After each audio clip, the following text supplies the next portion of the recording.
Good evening, everyone. This is the Puyallup City Council meeting for November the 18th. It is now called to order. Would you all please rise for the Pledge of Allegiance? I pledge allegiance to the flag of the United States of America and to the republic for which it stands, one nation, under God, indivisible, with liberty and justice for all. Thank you for all of you being here this evening. With that, clerk, could you please call the roll?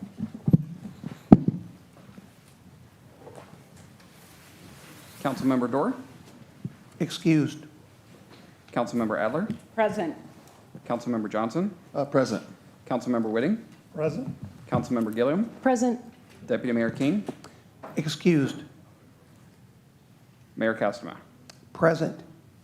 Well, welcome everyone this evening. It's wonderful to see all of you. We've taken a little bit of a break for a few weeks here. With that, at this time in our meetings, we always like to recognize the youth in our audience. And I see some young individuals in the front row here. And I know we have some more shy individuals in the back. But I would like to have you, if you would like to go ahead, stand, say where your kids go to school, et cetera, and why you're here this evening, that would be appreciated. This is Emmett, and he goes to school at Edgerton Elementary. And this is Holly, and she's not in school yet. And we're here for the police department K-9 retirement. Wonderful. Thank you for being here. Ma'am, I know your daughters are a little bashful, but if you would like to go ahead and stand and introduce your daughters and why you're here this evening, that would be great. This is Nora. She goes to Glacier View, and that's Lila, and she goes to Hunt Elementary, and we're here for the police department retirement. Excellent. Are there any other youth in the audience? I don't see any other. We'd like to acknowledge the youth in our community who are here. You are the future, and we hope we are good examples for all of you, and you will be our future leaders. So thank you for being here this evening. With that, we will go to item number 1, and that's approval of the agenda as written. Move approval. Do I have a second? Second. Okay, moved and seconded. All those in favor indicate by saying aye. Aye. Excellent. Let's move on to number 2, consideration of minutes. And we have the approval of the October 7th, 2025, and the approval of the October 14th, 2025. Do we have a motion to approve? So moved. Is that seconded? Second. Moved and seconded. All those in favor indicate by saying aye. Aye. Excellent. Okay, now we're going to move on to presentations and proclamations. And we have some guests here this evening for this one. This is for the small businesses in the city of Puyallup. And if people here have been keeping an eye on our downtown, we in fact have an occupancy rate, I think it's got to be darn near 100%. And downtown, our small businesses are thriving, doing very well in this community. So we have a proclamation that will address Small Business Saturday. So with that, whereas we who live in Puyallup greatly value our local small businesses and the contributions they make to our economy and community, and whereas small businesses employ close to half of all private sector employees across the country, and whereas one way we can support our local small businesses is to look to them first for whatever it is that we need or want, whether for ourselves or for others. And whereas turning to our small, independently owned businesses for necessary household goods, personal items, and meaningful for fun gifts will strengthen our community's social, economic bonds in ways both seen and unseen. Whereas small businesses are essential here in Puyallup because they create jobs, boost our local economy, and help foster a sense of community. Now, therefore, I, Jim Castema, Mayor of the City of Puyallup, Washington, do hereby proclaim the Saturday following Thanksgiving, November 29th, 2025, as Small Business Saturday in the City of Puyallup and urge everyone to support small businesses and merchants on Small Business Saturday and throughout the year. I, witness whereof I have here unto set my hand and cause the seal of the City of Puyallup to be affixed this 18th day of November 2025.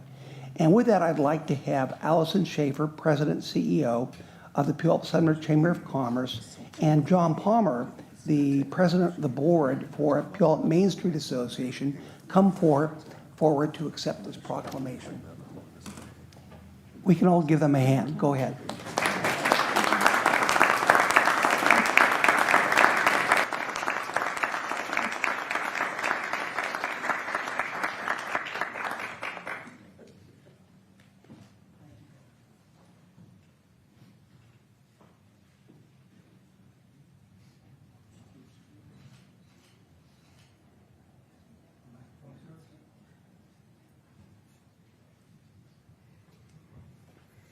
Thank you, Mayor Castema and Council. I will just say I will speak as a former business owner and Chamber CEO. This time of year is vital for our small businesses. It's often where you turn a profit and where if you have made it for the year. So I would say I love the support. A dollar spent in the local economy goes right back into the local economy. So thank you. Thank you. Thank you, Mayor, and thank you, Council, for the shout out for small businesses. As you know, small businesses are the heart and soul of our downtown and create the character that we all cherish and love, and they need our support. And so this holiday season, make sure you get at least several gifts from our downtown merchants and have lunch when you're down there. So just make a point of that, everybody. Let's support our downtown. So thank you. Thank you, John. Appreciate that. John Palmer is a former mayor and former city council member. We're fortunate to have him involved with the Puyallup Main Street Association. City Clerk, if you could note, we have Deputy Mayor Dennis King. He is joining us virtually. Dennis, thank you for being here. Okay, excellent. That's noted. Okay, with that, we're going to move on to citizen comments. They'll be taken in order that people have signed up. And with that, could I have our chief clerk go ahead and give us the guidelines for these public comments? This part of the meeting is for general citizen comments. Please reserve any public hearing testimony to that section of the agenda. The mayor will call on those who have provided their names in advance. Then the mayor will call for other citizens who wish to speak. For the record, please state your name and address or city council district in which you reside. Please direct your comments to the council as a whole, not individual council members. All comments are limited to 3 minutes. The clerk will provide verbal notice when only 30 seconds remain. As a reminder, this portion of the meeting is council's opportunity to hear from the community and not a time to engage in debate. Lastly, per state law, this public comment period cannot be used to speak in support of or in opposition to a ballot measure or individual candidacy, and no such comments will be allowed. Thank you. Again, the comments are for 3 minutes, and when you have 30 seconds left, you will be given a notice that you have 30 seconds. Don't want to shock you. Some people find that kind of disturbing, but at 30 seconds, you will go ahead and receive that. And then at 3 minutes, I will do my best, but I will ask people to end their comments at that time. So with that, our first person, Valerie Dent, please.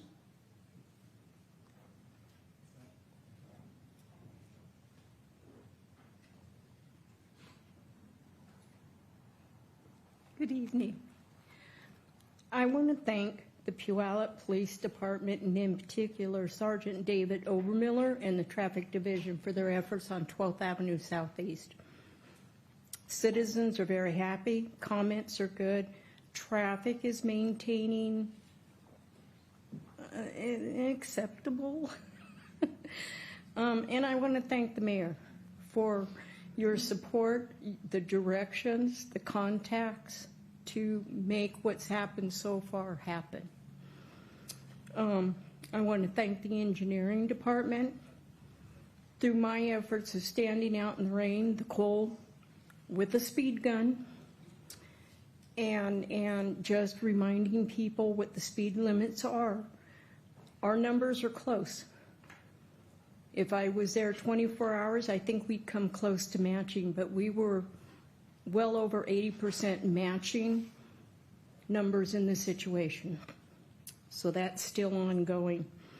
With that in mind, I want City Council to remember that There are 6 campuses from elementary to high school in less than a 2 square mile radius.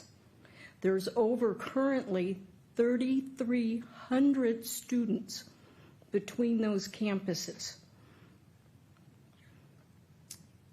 There are students living there. On top of that, that go to Puyallup High and other elementaries and junior highs when these become unavailable due to staffing, over students, overcrowding, and the construction. We all know about the construction. We've already lost, I believe, 2 students in the last 3 months due to similar traffic situations in other areas of the city. We need to do better.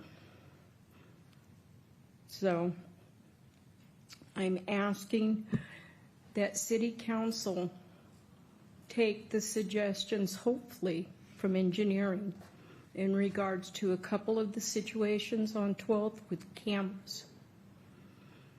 As 7th Avenue closes down its construction project 30 and seconds. it brings online what it needs to, that school richly deserved and has never gotten in the way of traffic control for the school. The rest of it should fall into play. I am advising council, though, Pioneer Way, my next one. Thank you. Thank you, Valerie. Next individual is John Hopkins.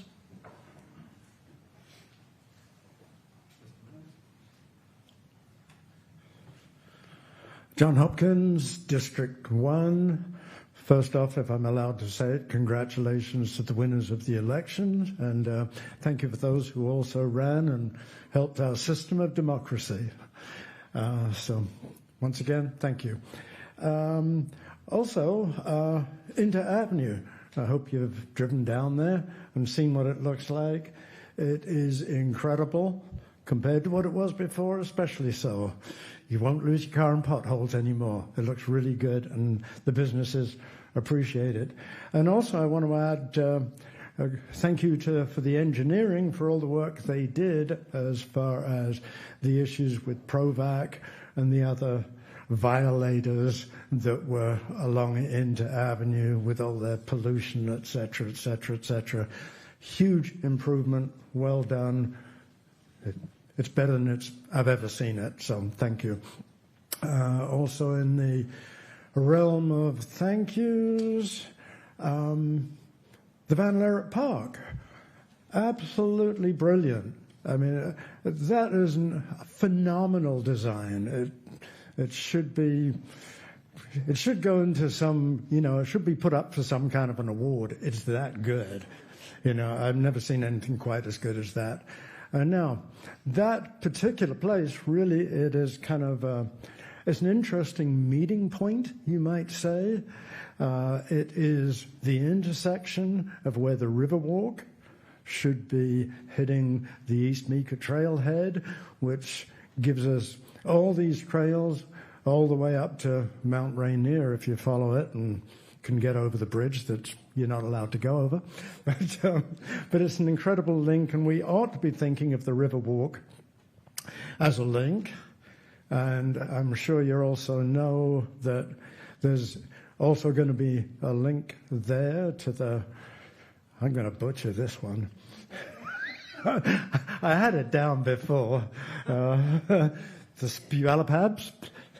Was that close? I had it right. Oh, maybe. Good. It takes a few shots at that one, but that's an incredible link from the Riverwalk out to Port of Tacoma. So hopefully we look at the Riverwalk as links. That's what it should be. And I really encourage you all to keep working with Pierce County to get that portion of the trail done, because it's such an asset for us to be able to go from the Riverwalk out to the East Meeker Trailhead. And I really hope you tear down that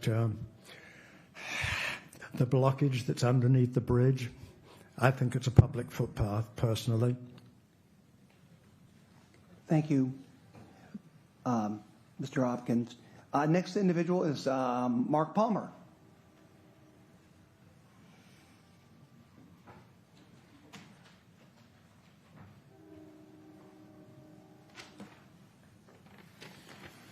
Good evening, Mayor and Council. Mark Palmer, District 2. I'm also the treasurer of the Puyallup River Watershed Council, a nonprofit organization.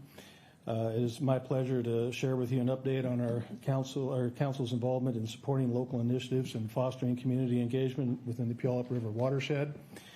The PRWC is honored to be a part of the Puyallup Library Kiwanis Imagination Station through our Small Grants program. Our support for this project is being recognized tonight on the consent agenda. We believe that empowering educational and community projects such as the Imagination Station is a key part of our mission to enhance the quality of life within our watershed. Through the Watershed Council Small Grant Program, we provide funding for projects that benefit communities throughout the Puyallup River watershed. This program aims to support organizations and initiatives that share our commitment to environmental stewardship, education, and public engagement. This year, the PRWC was able to award 10 grants to deserving groups and projects. These grants have gone to support such organizations as the Puyallup School District, Tacoma Tree Foundation, Harbor Wild Watch, Tacoma Public Schools, Foss Waterway Seaport, and other dedicated community partners. Each of these groups play an important role in promoting environmental awareness, education, and sustainability in our region. We're proud to partner with them and contribute to their impactful work. We'd also like to thank the city for supporting the PRWC Salmon Homecoming event that was held at the historic Puyallup Fish Hatchery this past September. Your partnership has been instrumental in making this meaningful event possible in our community. We'd also like to make everybody aware of our upcoming symposium, which will showcase many of these efforts within the watershed. The event is scheduled for December 9th in the Pioneer Park Pavilion across the street and is free for all to attend. We invite you to join us and learn more about the ongoing work to protect and restore the Puyallup River watershed. The Puyallup River Watershed Council will continue to seek opportunities to support and collaborate with organizations that are making a difference, such as the City of Puyallup. We thank the Puyallup Library and the Kiwanis Imagination Station for their dedication, and we look forward to seeing the positive outcomes from this partnership. I want to thank you for your attention and ongoing support for the health and vitality of the Puyallup River watershed. Thank you. Thank you, Mark. Di King.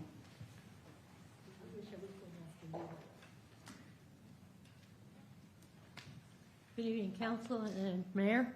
I first want to acknowledge that we are on the traditional land of the Puyallup. I live at 811, or 211 8th Street Northwest. Sorry, I'm a little nervous.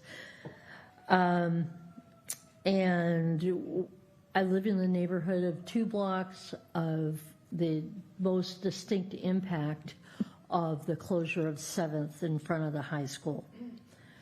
I myself am a 100% disabled veteran. And before, I'm just going to read this because I'm a little nervous. Before students or parents even get close to the school, they drive down 8th to Main or to park somewhere along the way. I've contacted the school and police multiple times regarding parking infractions, both long hours or parking backwards, parking in back of my driveway where my car is parked. Have not gotten responses from the police department at all before the car is moved.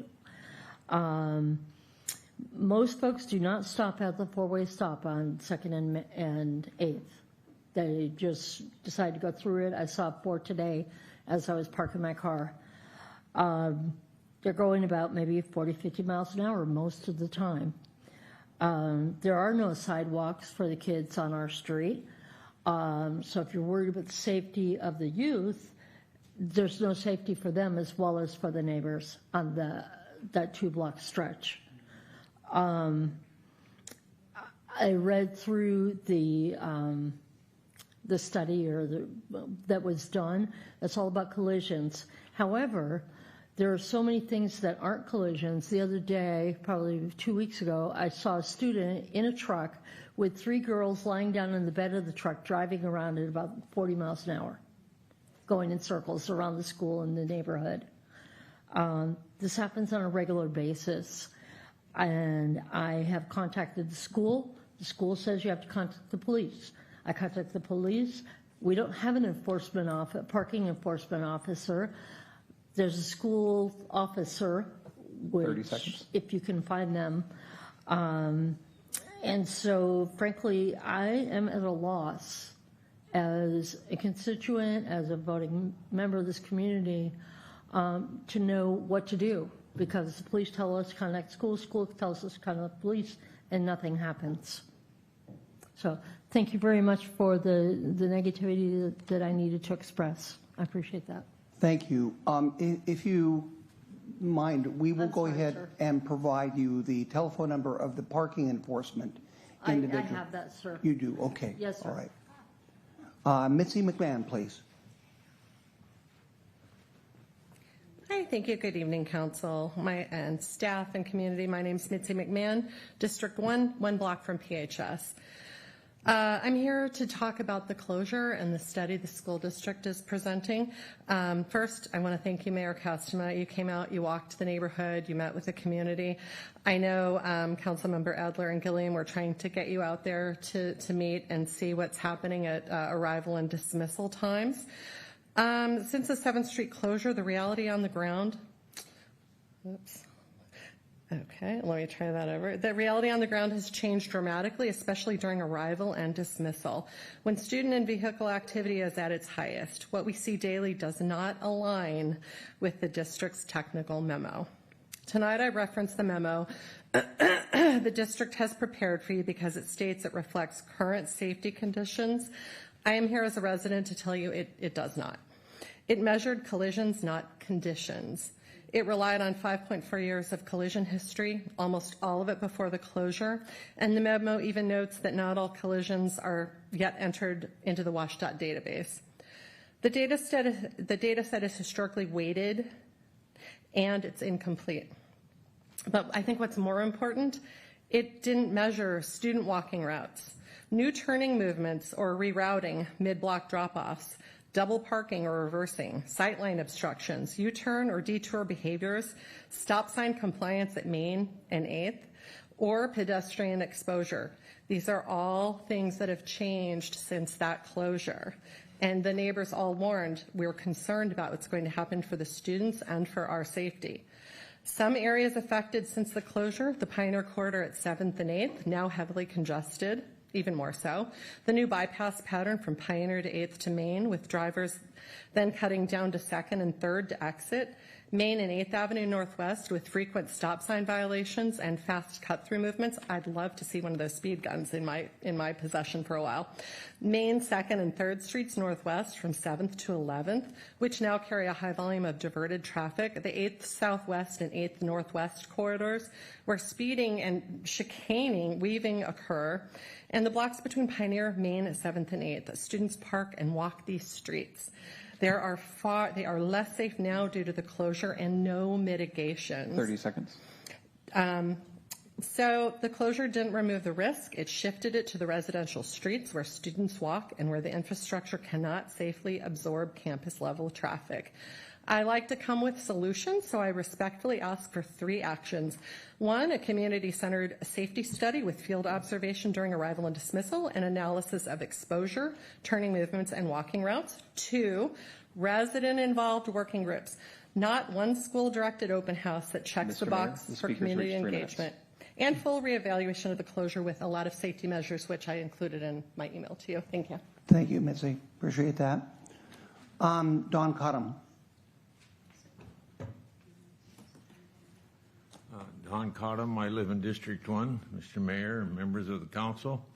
Last Tuesday was Veterans Day, and the Puyallup School District, all the kids had the day off, and it was a beautiful sunny day, so I decided to take my grandson, who I was watching, out to Van Lara Park. Well, I think half the city had the same idea as I did, because it was a mob out there we were lucky enough to find a place, and we went to the playground area, and it's really nice. They have these fake rocks that kids can climb on, and slides, and all kinds of different apparatus that they can play on, and they were all having a lot of fun. But after a few minutes, I realized that what was missing is there's no place to sit down out there around the playground. There is one picnic table, and of course that was taken up. And for some of us who are a little older, we need a bench to sit on. So I know San Peach has benches around their playground. I'm just going to make the suggestion that we need some benches out at Van Leer Playground. Thank you. Don, thank you. Excellent comment. Vera Glace, excuse me. Mr. Mayor, Yes. I'm Councilor sorry. Dean. I just want to make sure that our Parks Director kind of got that note for the benches. They can look into that, I'm sure. We have it written down. Thank you, though, for noting that. Vera, please. Vera Glace, District 2. I was here a month ago to talk to you about co-housing living that I was against, and I still am. I mentioned about that I was against renting. I did not mean all renting. I felt I was verbally beat up about my feelings at the end of that meeting. Also, I had someone mention that she had stayed in something like this through Airbnb, and it was fun.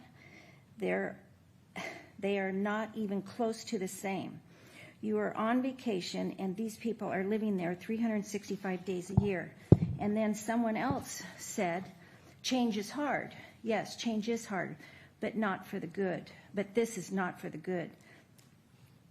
You need not call, not email, but drive down to Olympia and tell them that we have high-rise apartments buildings going up through our small town of Puyallup, and we need to see how these will impact our small town first. And that might take a few years for the true evaluation. I know everybody talks about affordable housing, but we can't do it all in our small town. You are doing so much to our town that I bet our residents of Puyallup don't even have a clue on what you are doing and how much your projects are costing. So I am asking, no, not telling you, we need our district neighborhood meetings back. The last one I found was done on February 2019. Now, the reason why they probably stopped them was because of COVID. COVID is over. Now I'm sure you're probably thinking that the residents could go online, look on the website, come down to these meetings, or even watch them on TV to see what's happening. The problem with all of these are we can't have a conversation face-to-face, questions and answers. You come here to talk and share your views, but you only have 3 minutes, not nearly enough. And then you don't answer any questions. Then to find out, you answer items at the end of the meetings. I'm not asking, I'm telling you, these district meetings need to start back up again. Our district councilmen and our mayor should be at each one of these. I want a phone call from someone on this to tell me when these will start back, and I expect a phone call within 2 weeks. Remember, you work for us. We voted you in. Thank you, Vera. Appreciate your comments. Sean Manley. Thank you, Mayor Castana, City Council, Manager. I really appreciate your time. I really am grateful for our partnership, and that's what I wanted to just talk to you a little bit about. We've had a 53, almost 54-year history of serving the city of Puyallup, and all along the way, for as long as I can tell, our city elected officials have been a part of working with the Puyallup Food Bank, so thank you. It's a unique organization. Of course, we're a lot bigger than we were when we started 54 years ago, nearly 54. We moved 4.7 million pounds of food last year. Most of that goes to our partner network. We have over 70 nonprofit partners we're able to serve. The value that we're able to offer is about $20 in operational funding, gets us about 100 meals, which I think is a return that is unparalleled. What I wanted to talk to you a little bit about, item 7A, you're proposing to offer us $5,000 along with a couple of other organizations, which we appreciate. We really do. I would encourage you to come down and see our operation to meet our clients. These are relationally led interventions, and I would argue that even though food is in our name, it's not the most important thing. I have one story that I'll share with you from Saturday. I was out serving with what we call our care team, which is the specially trained group of interventionists who work with our clients when they're coming through.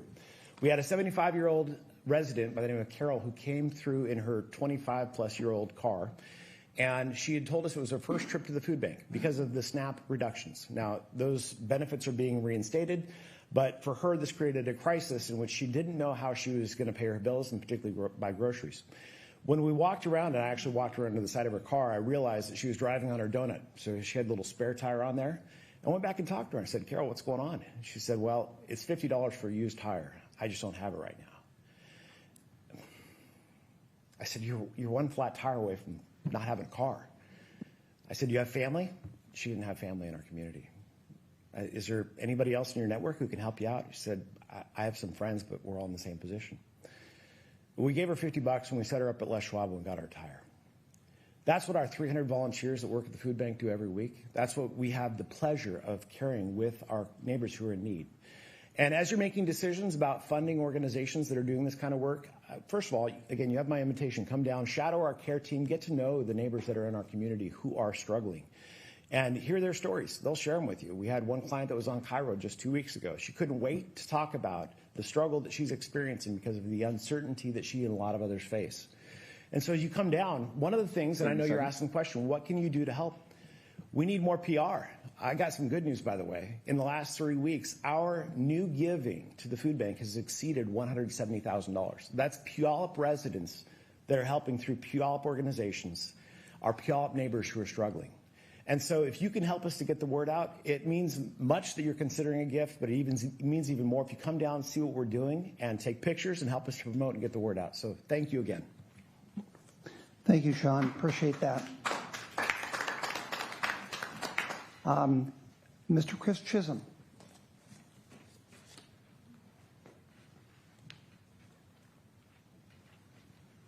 Hi, Chris Chisholm, resident and small business owner in District 2 and founder and treasurer of Puyallup Voters for Integrity. Puyallup voters ran the No Jail, Yes to an Affordable Police Station campaign in 2023 that resulted in a clear message from voters saying no to a jail and no to tax increases for a police station. Afterwards, we went on with our lives, expecting the city council manager and police chief to build a police station for about $44 million using councilmatic bonds on the land we already bought and paid for that purpose. $35 million was the approximate cost breakdown for the police station portion of the ballot measure, plus $9 million in shared groundbreaking costs if adding the unnecessary jail. Instead, the city manager and police chief dreamed up a $149.5 million police station, told council we'd save $35 million off that imaginary price by renovating a rented building that will cost $114.5 million. With some of that covered by the property owner, bringing the taxpayer cost down to about $73.5 million if you parse the untotaled numbers buried deep on the city manager's public safety billing webpage. That's $17.5 million more than what taxpayers were supposed to pay for a police station with unnecessary jail in the failed 2023 proposition, which was advertised at $56 million paid by property tax increases. How did this city council, under the direction of this mayor and deputy mayor, get away with this? One, by neglecting to insist the city manager total all the costs for the public to review in public meetings and on the city website. Two, by raising taxes bit by bit over the course of several council meetings to the highest levels allowed by state law.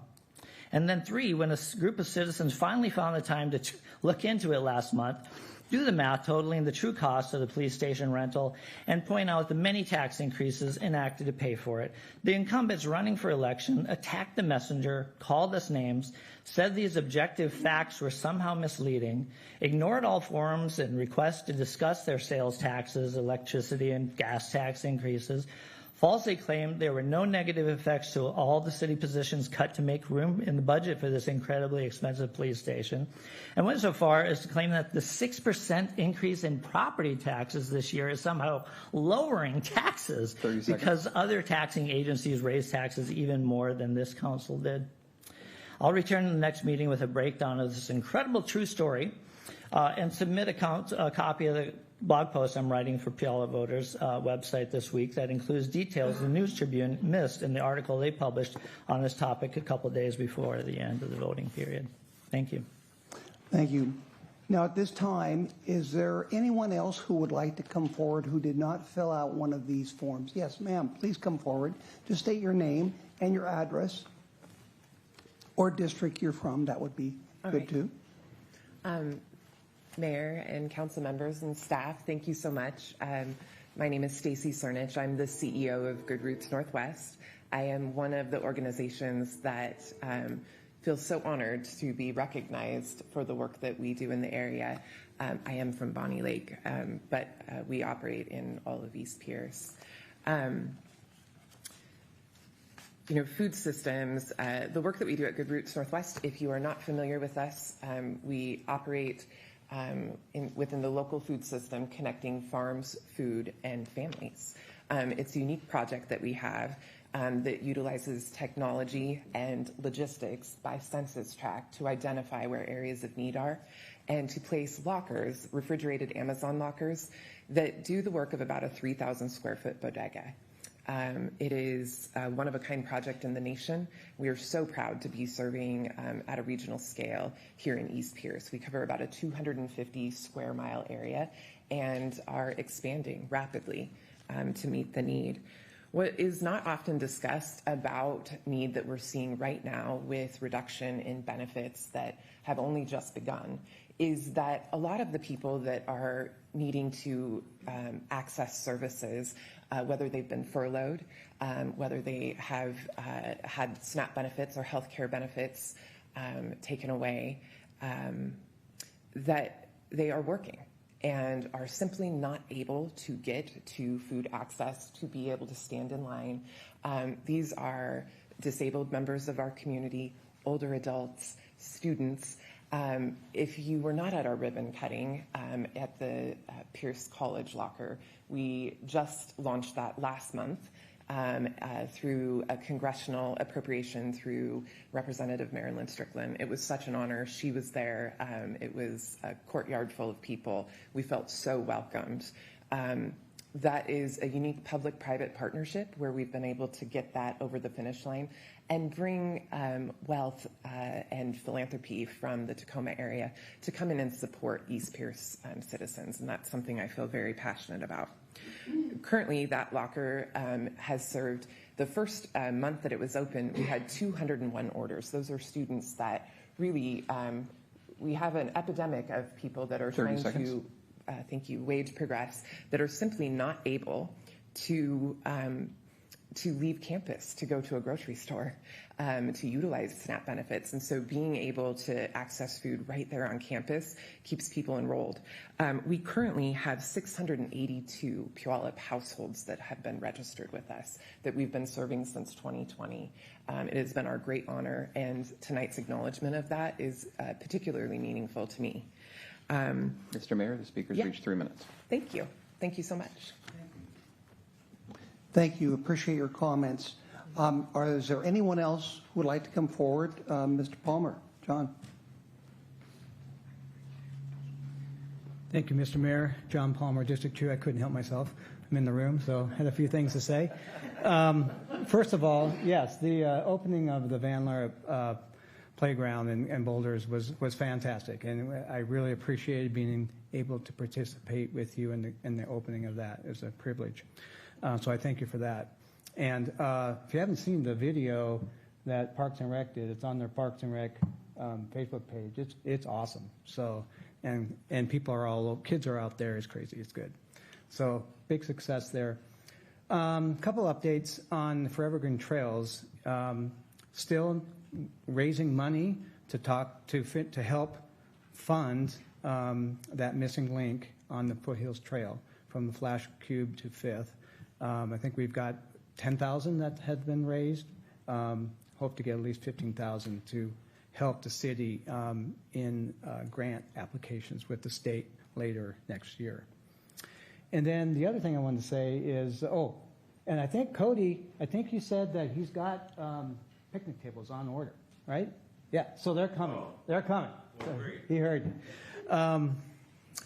The Puyallup Trail, the Tacoma to Pierce Tacoma to Puyallup Trail. I got an update on that. That's exciting. So construction's underway on various pieces, and the first link to be completed is going to be from Puyallup, from the Riverwalk Trail to the to our rec center. And so that actually is going to be completed in the summer, I heard from WashDOT, of 2027, which is not very far away. So that is going to be exciting.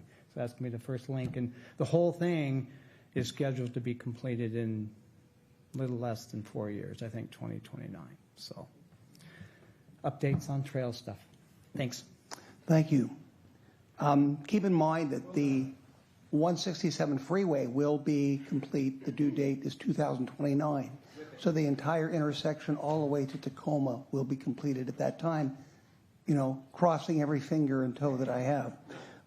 With that, is there anyone else who would like to provide a public comment? If not, we'll move on to the next item on the agenda.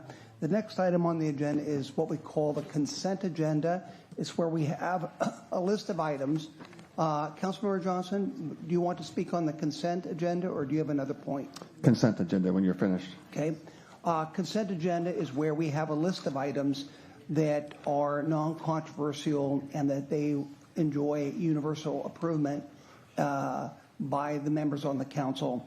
And we make kind of short shrift by voting one time for all of them for efficiency. But having said that, is there a member who would like to take one of these items off and move it to another point on the agenda? Councilmember Johnson. Mr. Mayor, I don't need to pull it off unless you chose to do so. I before passing it, though, I would just like an update or a presentation before we vote on 4H. If someone can give us an update on this Pioneer Park LED screen audiovisual project, I'd like to know a little bit more about that, so we can, if you want to peel that off and talk about then, or if you want to do it in advance, then vote on it. Okay, we will take that and we will put 4H in other business, number 8. Just put 4H there. We will take it off the consent agenda. Are there any other requests? We'll get an update at that time, Councilmember Johnson. With that, is there a motion to approve the consent agenda? Motion to approve. Second. Moved and seconded. All those in favor indicate by saying aye. Aye. Okay, Aye. excellent. Let's move on to what I think a lot of people here are waiting for, and that's the resolution to approve a resolution declaring the retiring Puyallup Police Department K-9 Griff to be surplus to the needs of the city and transferring ownership to Officer Anthony Schlotterbeck. And we'll have Police Chief Scott Engel come forward to introduce this resolution. It's kind of a great day. It is a great day, Mayor Castema. Oh, it's wonderful. Scott Engel, Chief of Police. Please proceed. But the star of the show has arrived, K-9 Griff and his handler, Officer Cam Ollinger. We're very happy to be before council tonight in recognizing K-9 Griff and Officer Ollinger in their awesome career that they had as a DUSM duo in the city of Puyallup, Pierce County, and just about everywhere else Officer Ollinger could take him. I want to recognize Cam's family, who is in the audience tonight. Said this before, behind every great police officer is a great family. Being a K-9 officer is extremely demanding, both in terms of time. You give blood, sweat, and tears literally to this position and to your craft and to your heart and to your partner who rides in the back with you every night. But he is also a member of their family. And Officer Ollinger's family is just a phenomenal family who has supported him for the last many years with Griff. So I'm going to read a little bit about Griff. I think you'll get a few chuckles out of this, but it's certainly a great story. So Griff came to us, to CAM, in October of 2020, and they were certified as a police K-9 tracking team in January 2021. The state of Washington requires that all K-9 tracking teams meet state mandates and minimum standards for training, which they both did, and then they were turned loose as the DUSM duo in Puyallup. Griff, G-R-I-F-F, was of course named after the greatest baseball player of all times, Ken Griffey Jr. This is one thing Officer Ollinger and I share in common. I am a Ken Griffey Jr. fan, so when he named him that, I was extremely excited about that. But it gets even better. Cam's K9 call sign on the radio is K9 24, and you might remember that Ken Griffey Jr. was also number 24. Cam left this out of his bio, but Cam was also a phenomenal baseball player in college and continues to play baseball and softball, frankly, at any chance he gets. A little bit about their K9 team. They trained for 1,456 hours. They attended multiple training seminars throughout their career together. They had 378 total deployments and 79 captures. And of those 79 captures, only 10 resulted in a bite to the offender. Well, man, oh man, they're taking the show. Don't listen to me, just watch this. This is wonderful. Lost my place. They also deployed for numerous agencies throughout Pierce County, including the State Patrol, our larger county organization, law enforcement partners in cities and jurisdictions throughout Pierce County, as well as into Pierce County. They located numerous evidence items, which included multiple guns as well. They have been a phenomenal K9 team for the Puyallup Police Department. I'm extremely proud of Cam and Griff. Griff is retiring. It's time to go. He's had a lot of hard work, and we're very lucky that Officer Anthony Schlotterbeck, who is standing over here to my left, is taking Griff into his family. So Griff will be retiring with Officer Schlotterbeck, and you might be wondering why that is the case. I think you know that most of the time they retire with the handler. Officer Ollinger will be receiving a new dog. Actually, he's already received the dog, and they have started training with Griff's replacement. And I'm happy to report that he has also named that dog, do you want to say? Cal. Any ideas? Cal Raleigh. The baseball theme continues. So with that, we want to thank Officer Ollinger and Griff and your family for an outstanding run as a K9 team in the city of Puyallup and the greater law enforcement community. You have certainly made a difference, and you've absolutely left something better than you found it. Thank you for that. And we're going to turn the microphone over to Cam, who's going to share a few words with us. First and foremost, I want to thank my wonderful family. I couldn't do it without them.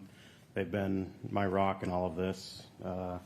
He's been a terrific partner from the get-go, and I've loved him very much and will continue to do so. And I'm extraordinarily thankful that my friend Anthony can adopt him and have him in his home, because that means a lot to me. And I try to do this without crying, but we've had a lot of success, and that was because of Griff.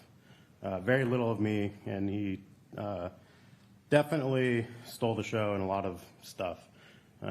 Capturing bad guys, this is the greatest position in law enforcement, hands down. It's the funnest. I know there's two guys over there that can attest to that. So this is what I want to do, and we're going to continue to do it just with another buddy. But Griff was amazing, and he did very good in the 5 years that he worked for the city. And again, my family has been amazing through all of it. And as you can see, they're very good friends, and they love him very much, and as do I. So thank you all, and the city of Puyallup and the department and Chief Engel for having me as a handler. I couldn't be any happier. Thank you. Thank you.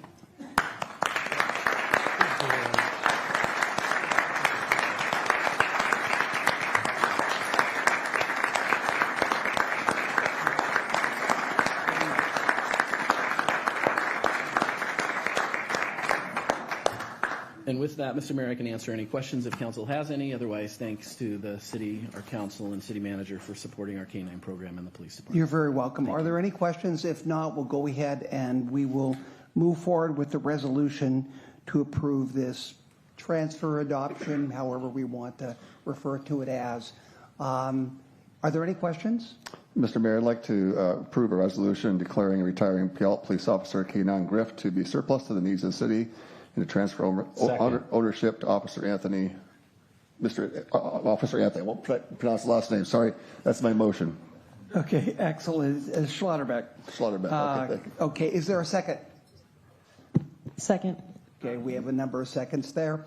All those in favor indicate by saying aye. Aye. Aye. Okay, excellent. It's approved, and thank you for all your service, your devotion by your family, and now you have a young one that you will raise up. So thank you for that.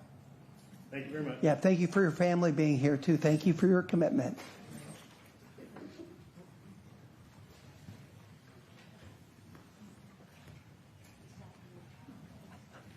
Okay, with that, we're now going to move on to 5B, which is the annual resolution amending the city's fee schedule.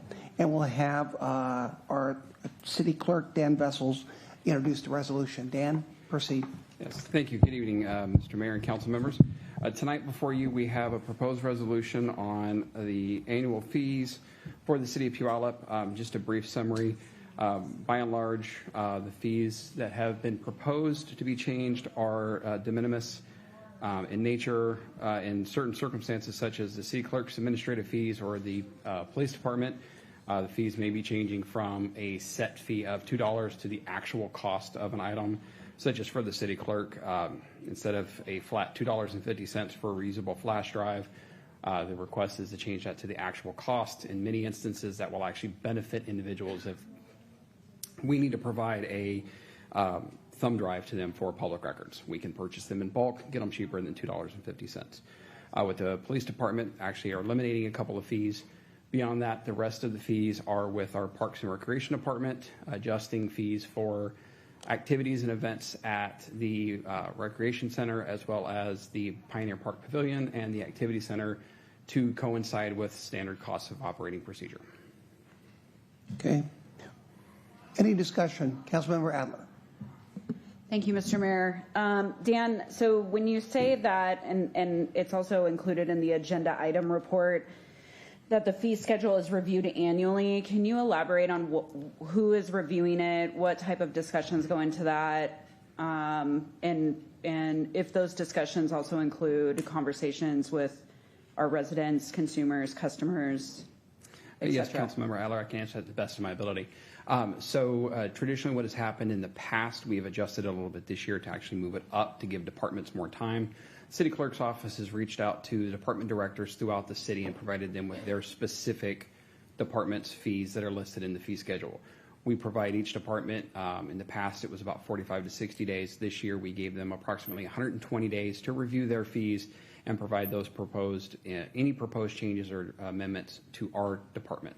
City Clerk's office then compiles that and presents it to council for approval. I can't speak on behalf of whether all of the departments do meet with residents in the process of determining the fees. I believe that many of them, such as Parks and Rec, do get some feedback from individuals throughout the year based off the costs of the services they provide.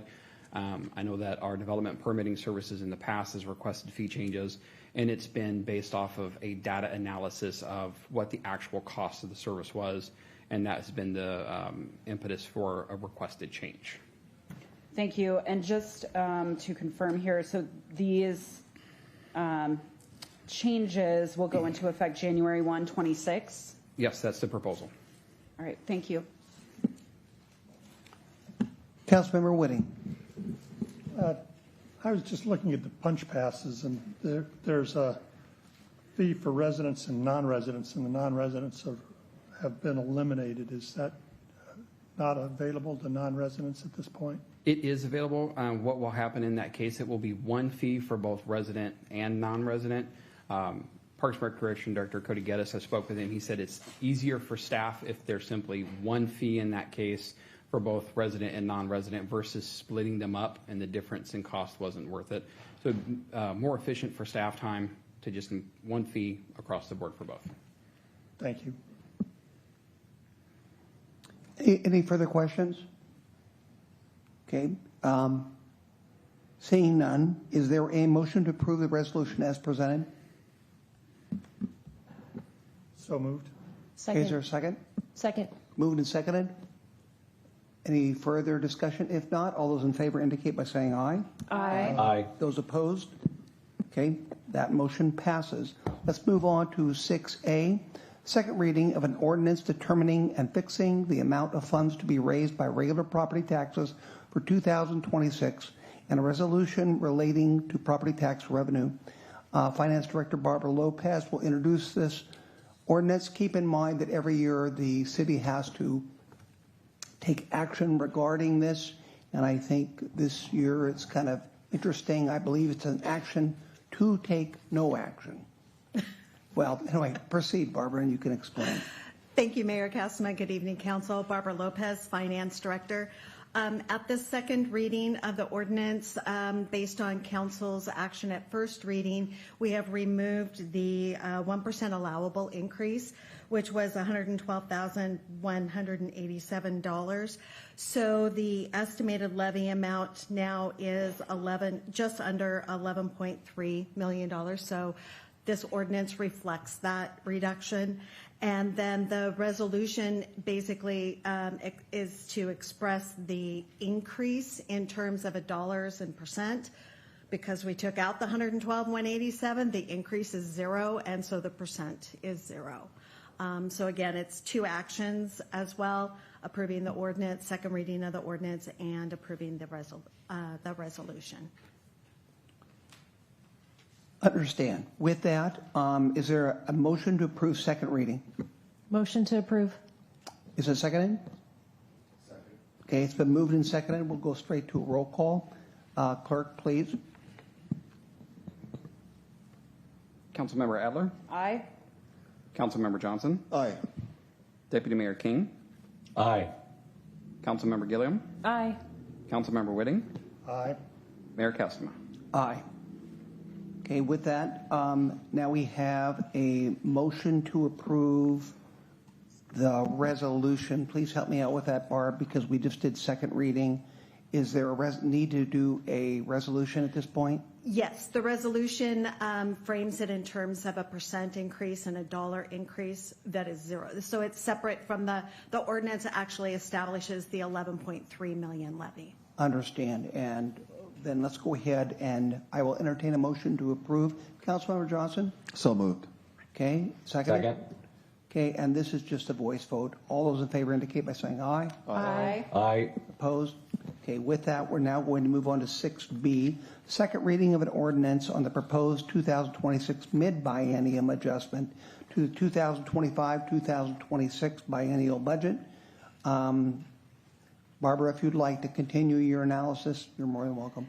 Yes, thank you. So based on the action that was taken at first reading, the only change to the second reading is to add the $50,000 of LTAC funding as match for the WSU Conference Center facility feasibility study. And that went before the LTAC committee on October 27th, and they had no comments on the request. So that is the only change between first reading and second reading of that, and taking out the $112,000 of the property tax revenue. So the two Understand. changes. With that, is there a motion to approve second reading of this ordinance? So moved. Second. Okay, moved and seconded. We'll go straight to a roll call. Councilmember Johnson? Aye. Deputy Mayor King? Aye. Councilmember Gilliam? Aye. Councilmember Whitting? Aye. Councilmember Adler? Aye. Mayor Kastema? Aye. Okay, with this, let's go down to consideration and request number 7 on the agenda, 7A, authorize a one-time grant in the amount of $5,000 each to Puyallup Food Bank, Nourish Pierce County, and Good Roots Northwest. Councilmember Adler, would you please introduce this request? Thank you, Mr. Mayor. It is no secret that we are experiencing a difficult economic environment. Frankly, I think this difficult economic environment that we are finding ourselves in is impacting, frankly, majority of folks. And it's real. And we're seeing it play out over and over. The impact is growing, the pain is growing. And frankly, I could not just sit by and see our neighbors continue to struggle, in the face of SNAP benefits being frozen, being cut, affordable health care being taken away, reduced, and also the government shutdown, which really threw a long wrench into individuals receiving assistance that they deserve. And so I had a conversation with my colleague, Councilmember Gilliam, and we kind of chatted about ways that the council can invest in our neighbors to ensure that they can continue to access what, in my opinion, is right to them. It's not much. When you look at other levels of government, for instance, Pierce County, I think, committed over $400,000 to various food banks and food pantries within our county. But I knew, and after a conversation with Councilmember Gilliam, we both came to the conclusion that there is something that we can do, and we can do it now. And this is impact that will happen nearly immediately. And it will have, it will be, we're coming up to the holiday season. Thanksgiving is next week. And the opportunity to ensure that more individuals have access is paramount. So the proposal here before us tonight is as read, a total of a $15,000 investment into at $5,000 each, a one-time for the Puyallup Food Bank, Nourish Pierce County, and Good Roots Northwest. We were fortunate earlier today to hear from the Puyallup Food Bank, Good Roots Northwest, and Nourish Pierce County, which has a brick and mortar location in Edgewood, but also has a few mobile food banks, which there are several sites throughout the county, one of which is at Pierce College Puyallup to help folks meet or be able to access, rather, a food pantry closer to their home. So that is my request. I have known each of my colleagues up here to be very generous, to have generous hearts. And I think that this is the right thing to do given the economic environment that we are finding ourselves in. I frankly find myself to be very blessed. And like I said at the top, I cannot sit idly by.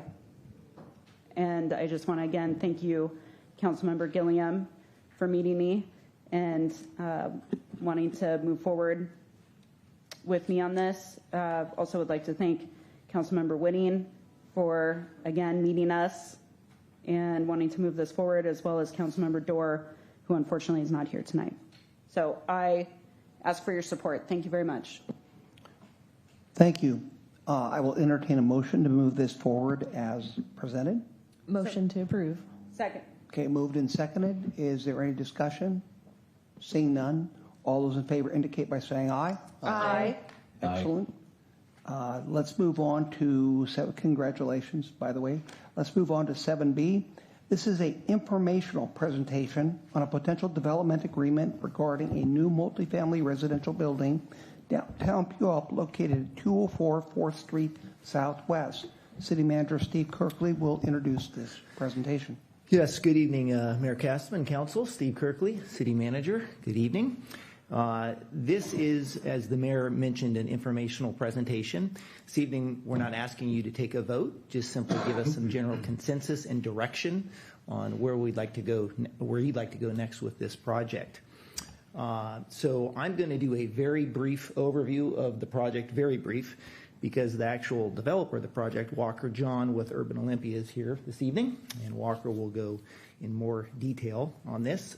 I will go over a few key terms that are in the proposed development agreement, and then talk about next steps, and then answer any questions that you all may have. Just as a reminder, back in 2019, City Council approved the Downtown Economic Development Plan, and part of that, one of the key focus of that plan has been on increasing density housing in our regional growth center downtown. We also have another regional growth center up on South Hill, the South Hill area. And so there have been recent developments in downtown through city-owned properties that certainly have increased both housing and some commercial uses. One of those is on the AOB lot, which is actually under contract. The city is contracted with Urban Olympia to do a 140-unit mixed-use project on that lot. This, of course, that is before you tonight is a private development. This is not a city-owned property. This is privately owned. So this proposed development agreement really focuses in on the housing component of the Downtown Economic Development Plan.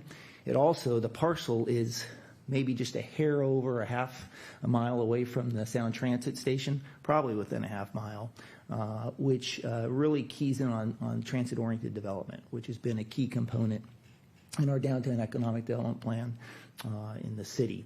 Also, I think it's important just to also recognize that the more density we have in downtown, the greater good for our locally owned businesses. Today you approved, your proclamation for Small Business Saturday, and certainly having more people living in downtown assists with that.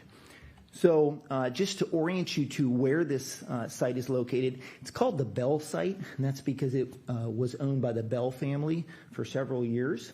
They eventually sold it to another local developer who then has now recently sold it to Urban Puyallup, LLC, which is affiliated with Urban Olympia, LLC. It's about a 3/4 of an acre site immediately adjacent to the west of our current Puyallup police station. There's 3 separate parcels comprising, like I said, about 3/4 of an acre. As I mentioned earlier, the property has been purchased by Urban Puyallup LLC, which is associated with Urban Olympia. The proposal, and Walker will certainly go over this in more depth in a few minutes, is for a 5-story multifamily residential building. Ground floor will be structured parking, and then 4 stories of residential units with 70 on-site parking stalls, and then a mix of studios, 1-bedroom and 2-bedroom units.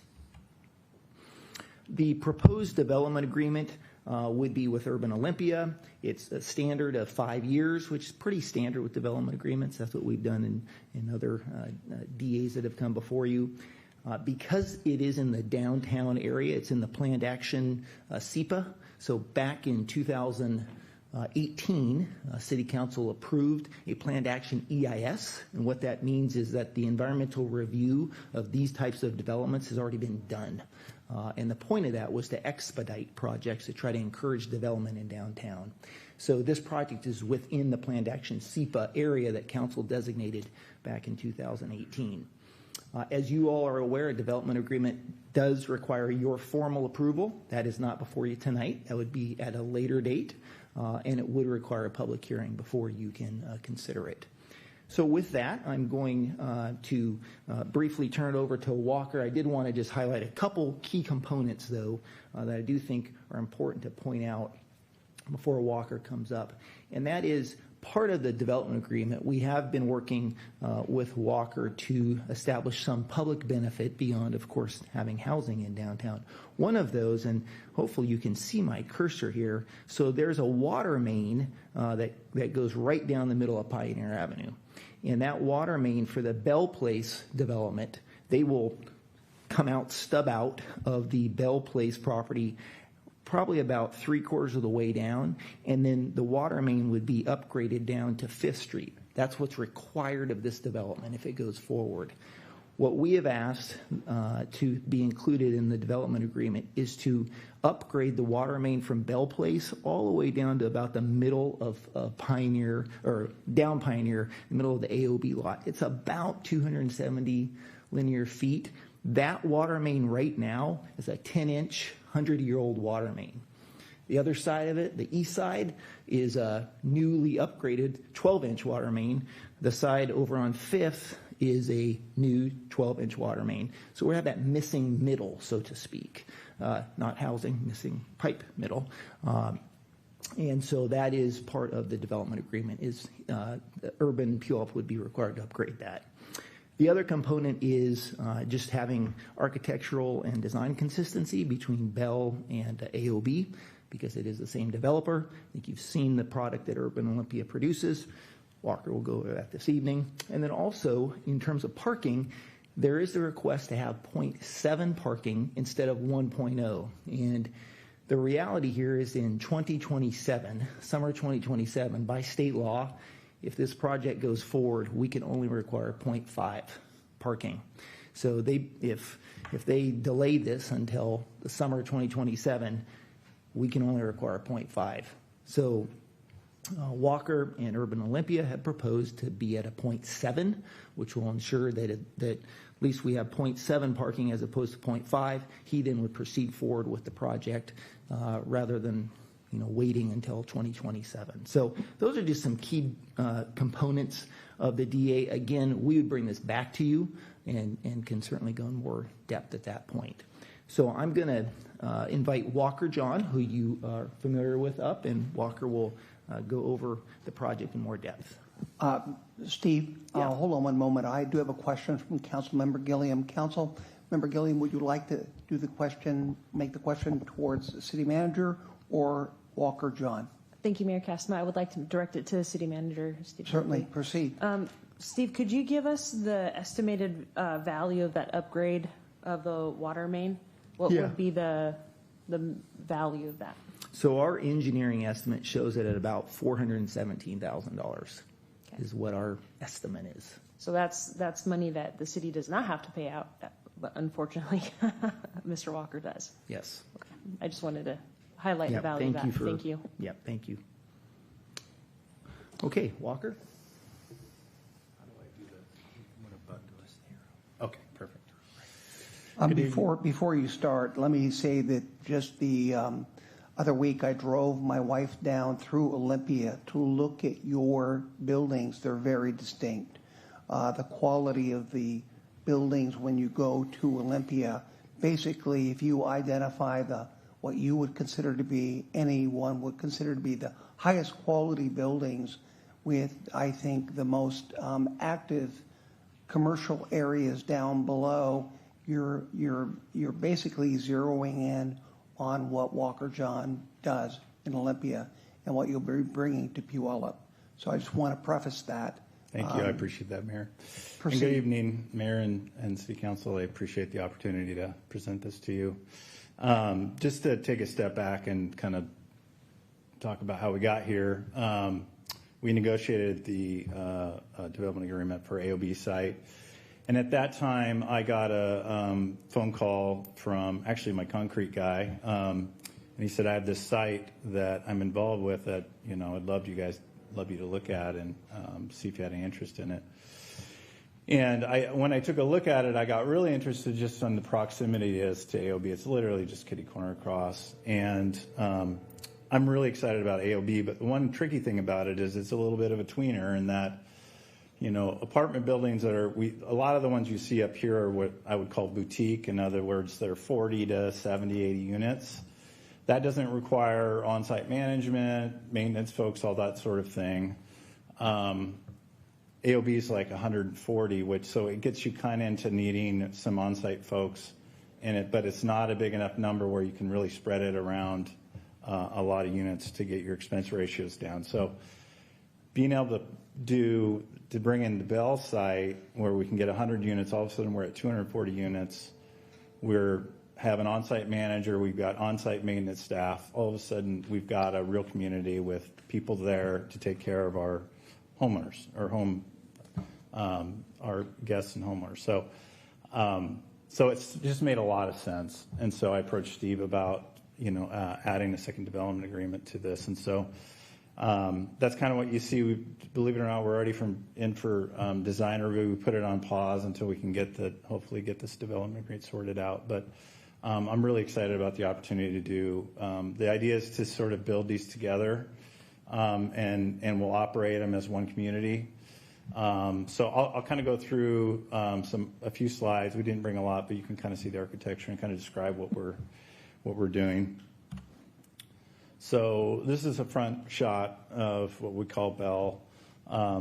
The material is almost the same. We just went with a different color variety. One thing you see here that's a little different than AOB is we have more decks, and that just has to do with the code.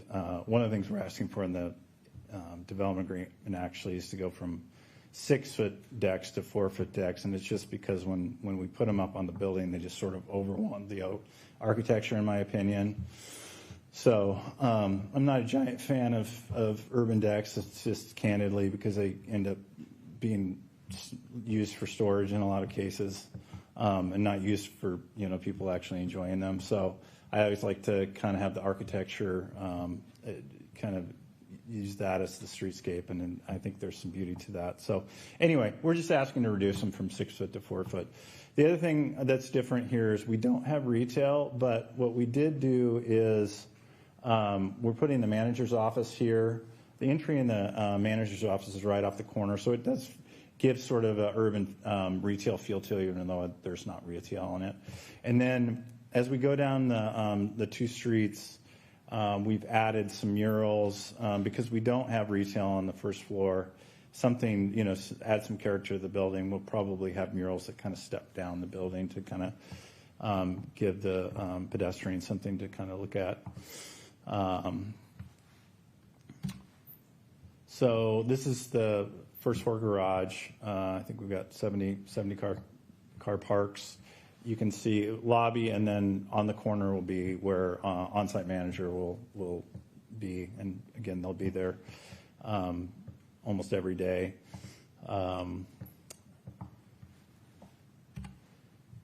We've got kind of a U-shaped apartment building here with an interior courtyard.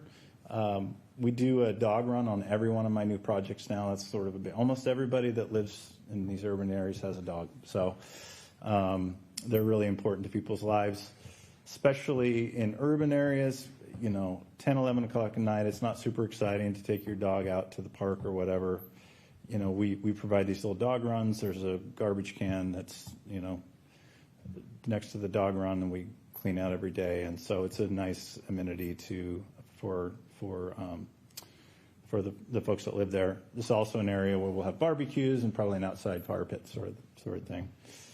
Oh, and the other thing I wanted to mention too, on the AOB site, one of the nice things about getting a project this size, we're at 240 units, is we're going to add a gym into one of the retail spaces.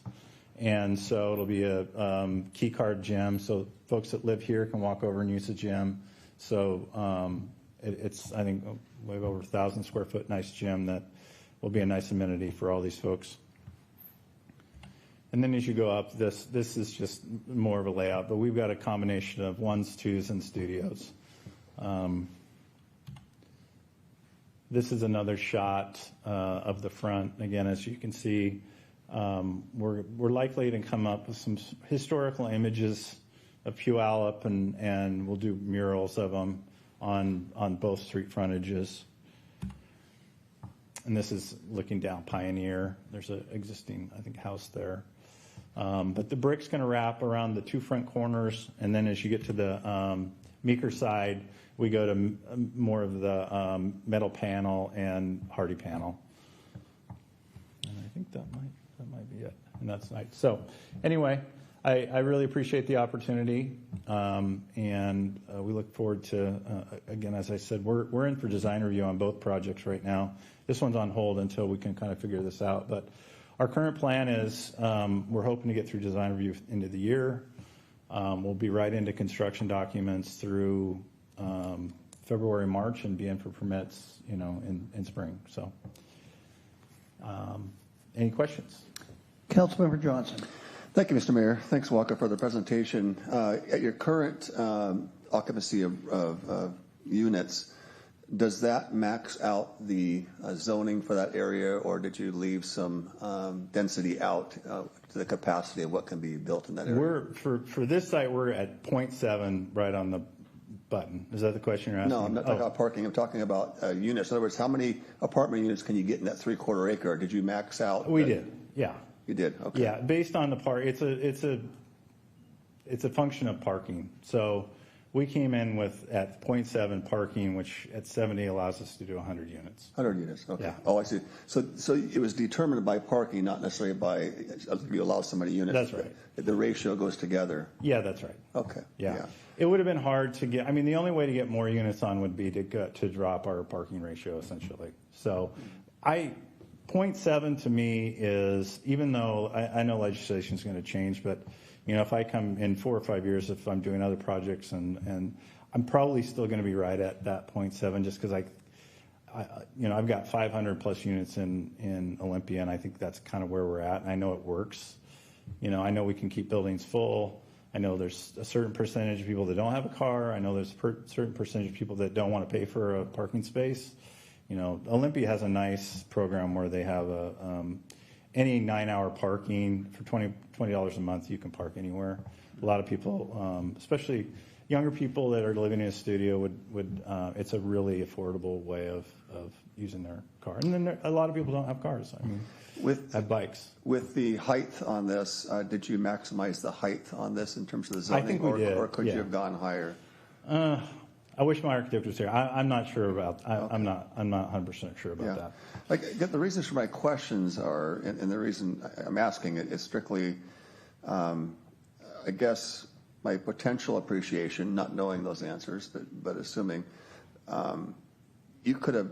The courtyard gives some interesting design than just a row of rectangles, stack them up high, fill in every single crack and crevice, and maximize your potential.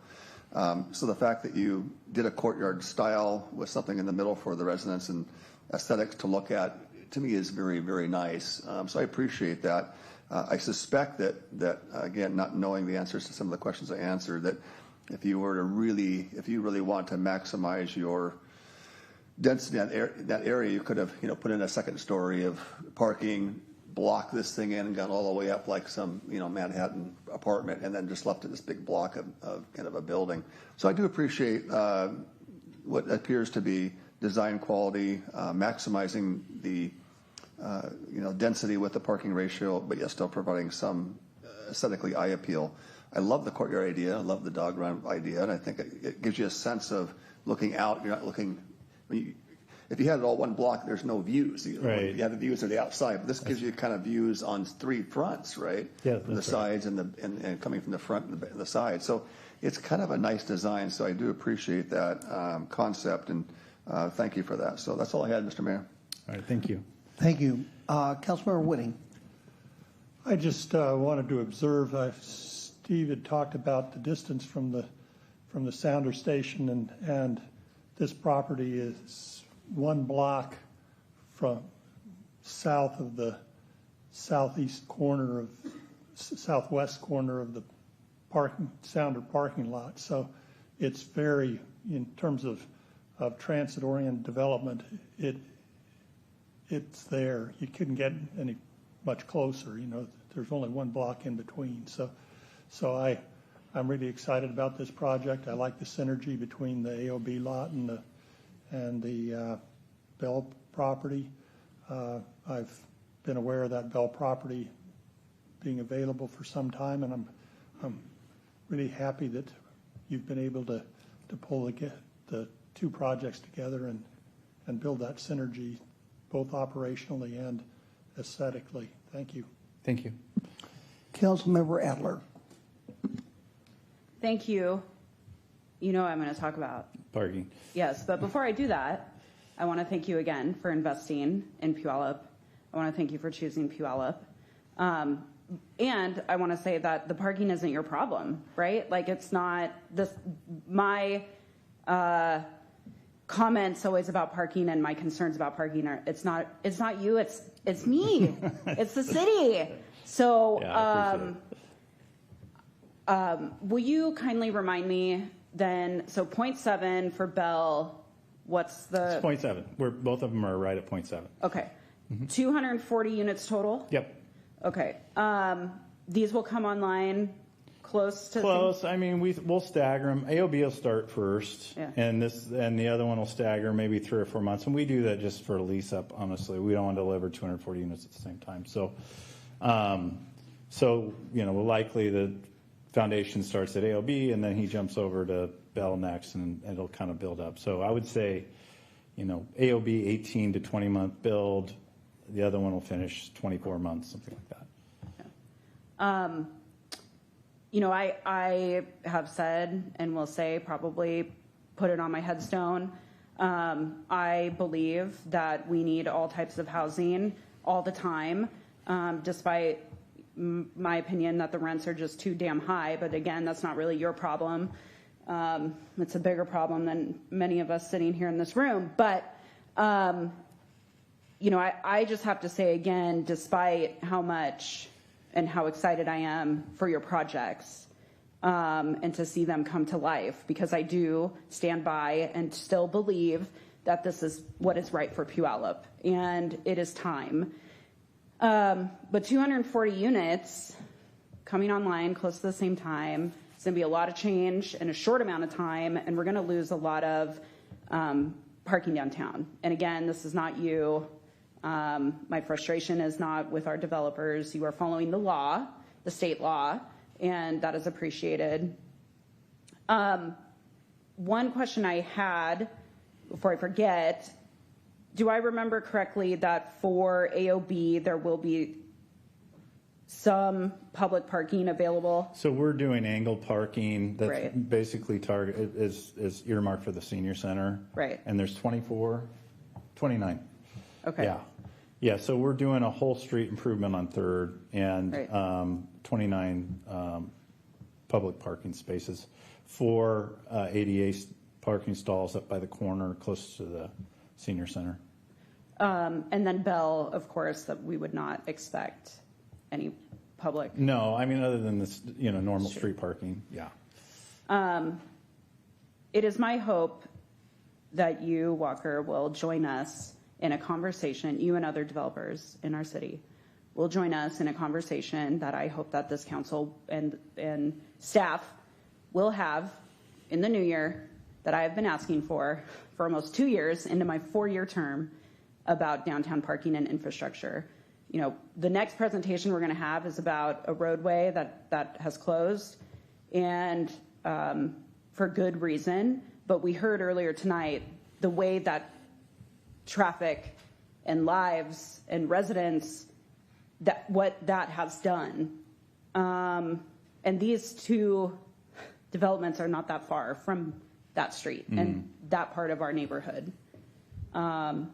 So I very much hope that we can have a conversation and include you in it. Yeah, I'm happy to participate in any conversations you want to have about that, and happy to give my input. So, thank you. I sincerely mean it. Thank you for choosing us. I look forward to continuing to talk about parking with you. Okay. And just for clarification, Walker is talking about 29 angled parking, but we have already agreed with the senior center that we're providing 50. And that will be in other places in front of the senior center, also located down close to the new restrooms. But just for the senior center, we have guaranteed that between 8 and 4, Monday through Friday, when the senior center is open, there'll be 50 total. The ones that he's discussing are part of the component of that. Yeah, and that was part of the original development agreement for AOB. Yeah, and also keep in mind that we're talking about developments that in 2 years, 2027, the state requirement says we cannot require any more than 0.5. However, another piece of legislation passed that said that if you're within a half mile up the sounder station, it's 0. Okay? And that's for 2 years later after that, 0. So here we are in the city of Puyallup, and not only do we have, I think, one of the highest quality developers, just go to Sumner and take a look at the structures that they have there.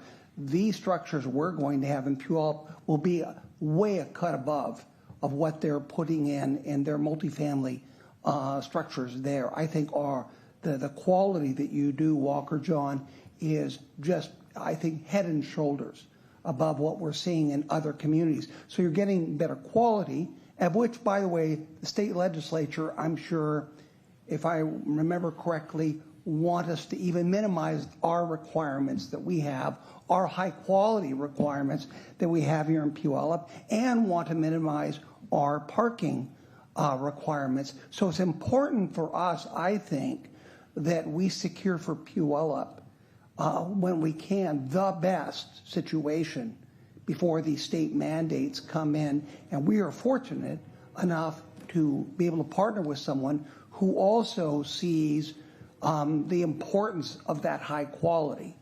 Because I know that you would have the ability to not build at that high quality in Olympia, but because I see the other apartment buildings aren't.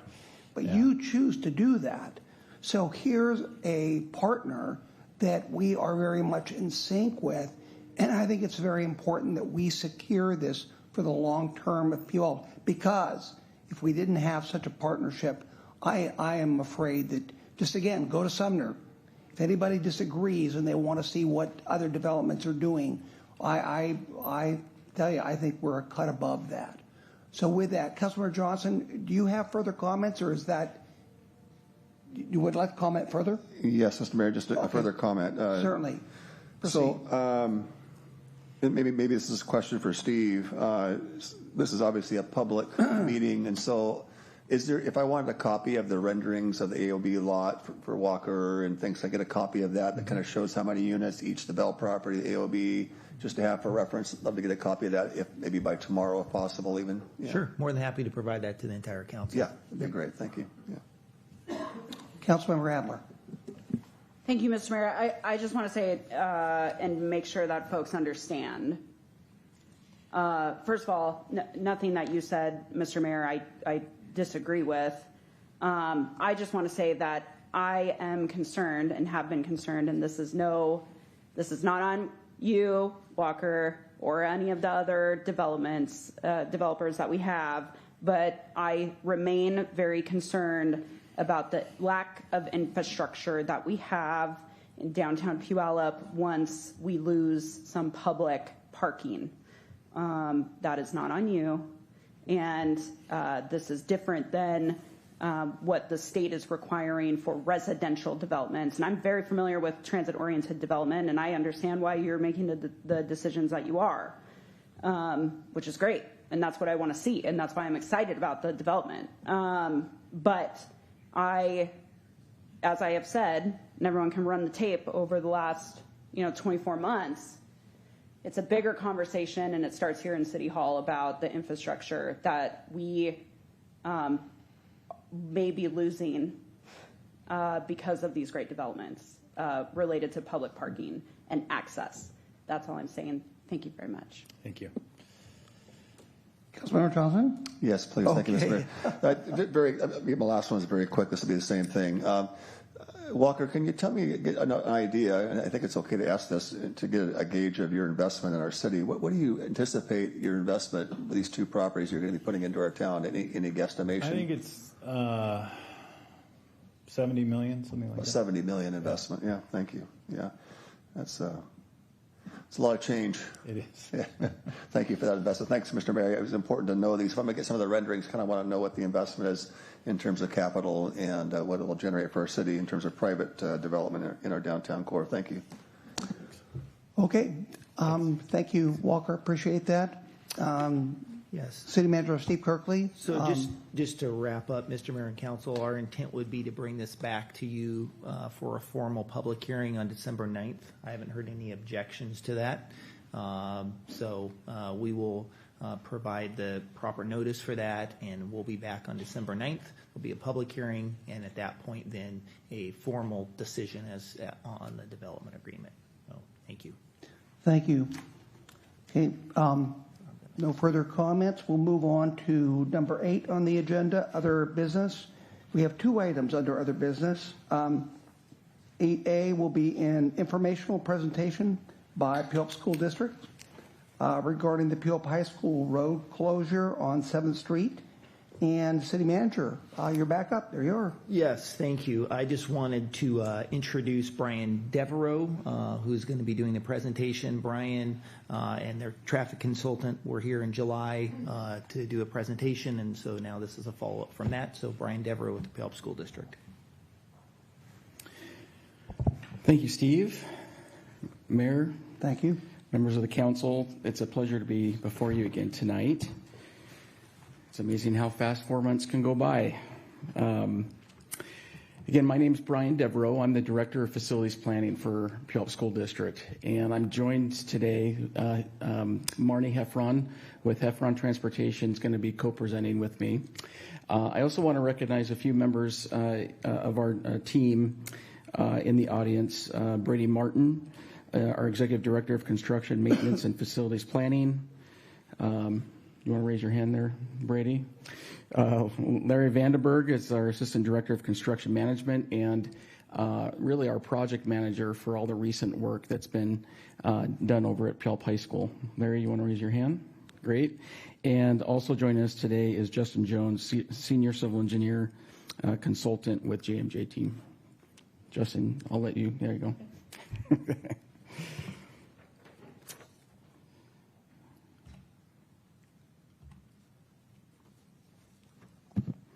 Okay, just a quick review before we get into the update, but just recognizing that we may have some folks that may not have heard our July presentation. I do want to cover that Puyallup High School is one of the 3 comprehensive high schools in the Puyallup School District, and the only district high school located within the city boundary.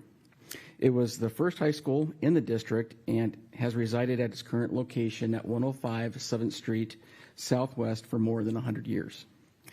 The land assemblage that makes up the 15-acre campus is outlined in red in the map image to the right of this slide. And to put this again in context, when we compare Puyallup School District's 15 acres to Rogers High School, which has close to 40 acres, and Emerald Ridge, that has close to 55 acres total, Puyallup High School is currently the largest enrolled high school that we have in the district as well.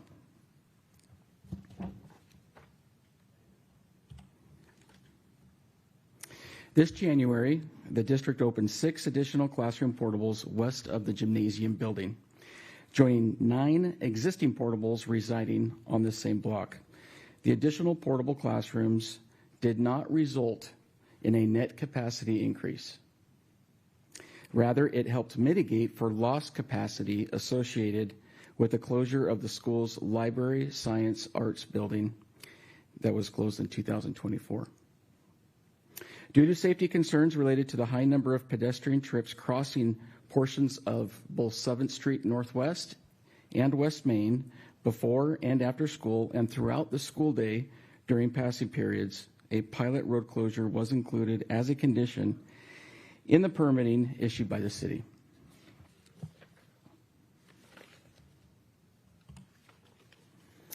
The road closure area along portions of 7th Street Northwest and West Main is symbolized on this slide as a red street.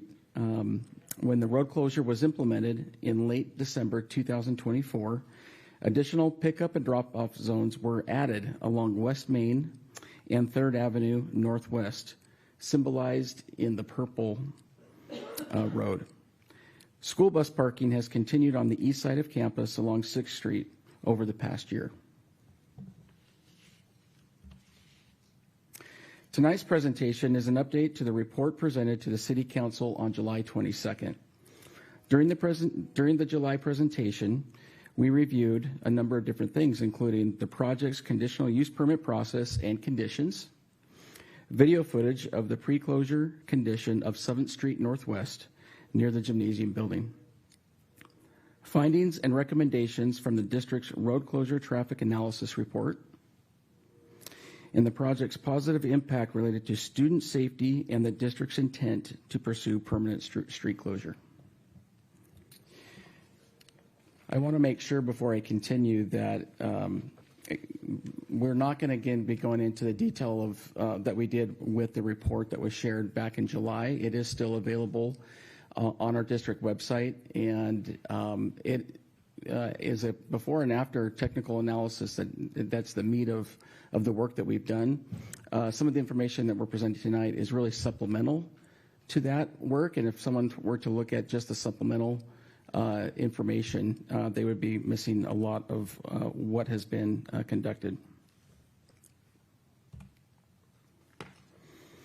Work has continued over the past 4 months since our July presentation. This work has included collaboration with PHS student representatives on the current planning and future improvements for Puyallup High School. Heffron Transportation also completed a vicinity safety assessment report, which Marnie will highlight in the upcoming slides, and the district held a community open house at Puyallup High School in October. We will take a few minutes to highlight each of these items. In mid-September, our design team met with 4 PHS student representatives and school administration. The session was dedicated to learning more about the student experience on campus and exploring avenues to incorporate their ideas and feedback into our current planning efforts. The conversation emphasized the need to focus on student safety. Students also described how creating a cohesive campus could help strengthen their sense of belonging and provide more opportunities for connection. This session was also held in one of the new portables that were added as part of this project. Excuse me. Councilmember Adler, would you like to wait or would you like to ask a question at this point? Okay, you bet. On October 21st, the district held its third PHS community meeting dating back to 2024. The event was originally planned for August, but was deferred to October in part based upon council feedback from our July presentation. The open house event was held at Puyallup High School in the main building. District staff and consultants were present to share current information on the project and to address comments and questions from the community. I'll now turn it over to Marnie to share a little bit more about our recent planning efforts, including plan recommendations incorporating feedback from our community.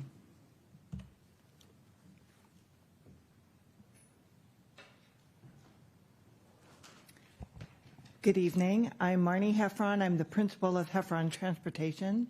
I have actually been performing studies at Puyallup High School for nearly 2 decades, including all of this most recent analysis. So I was here in July and we presented some results from a very comprehensive study that had a lot of before and after data.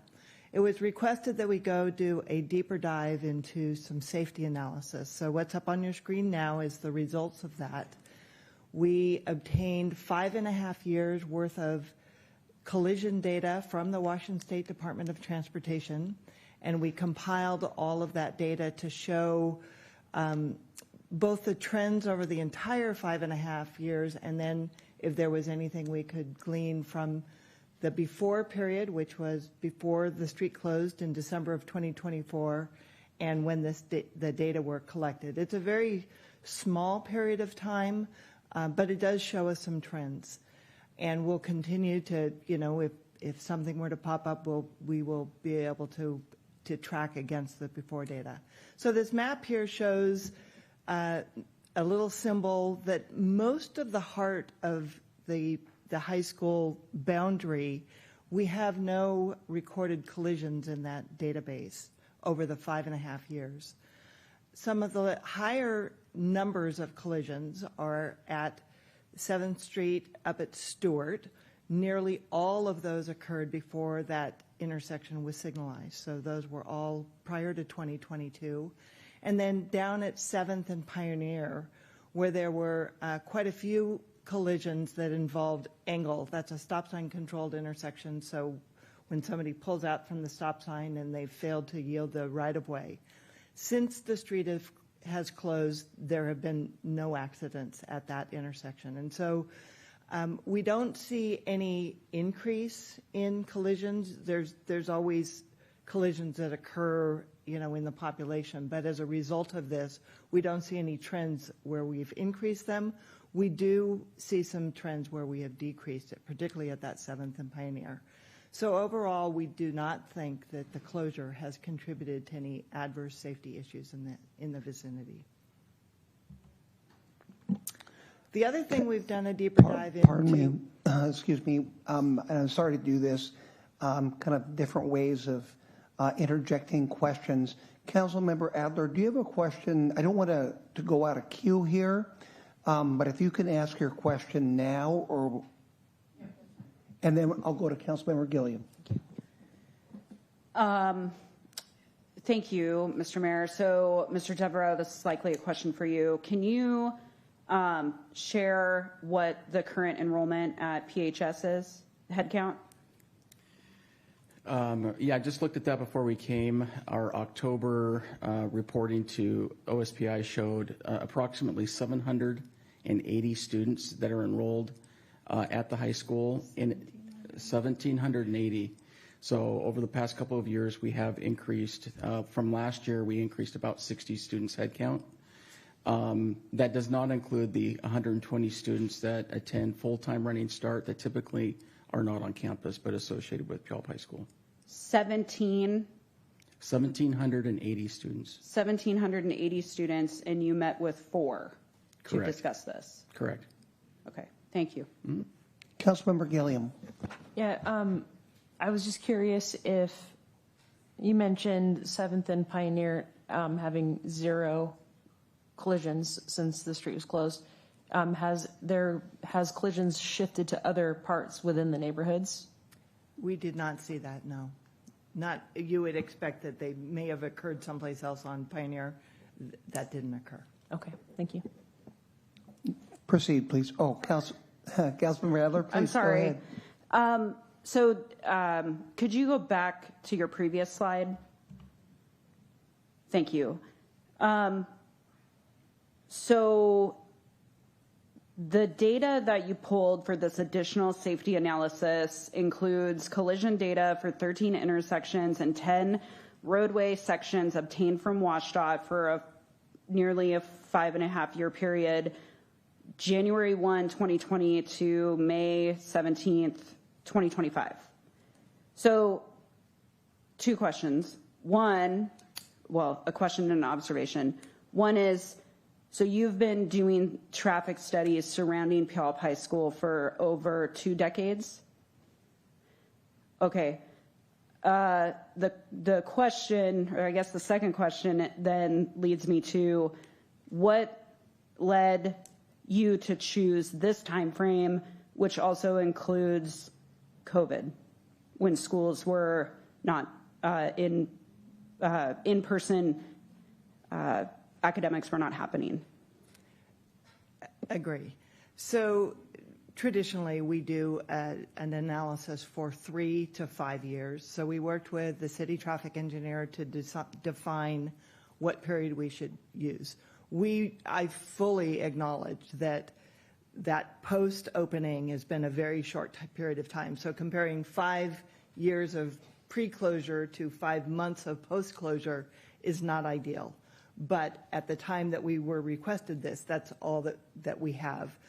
But we're looking also for, is there anything within this location that we would have been concerned about regardless of whether the street has closed? And these don't rise to the level of number of collisions per year or the type of collision that we would necessarily mitigate under any circumstance.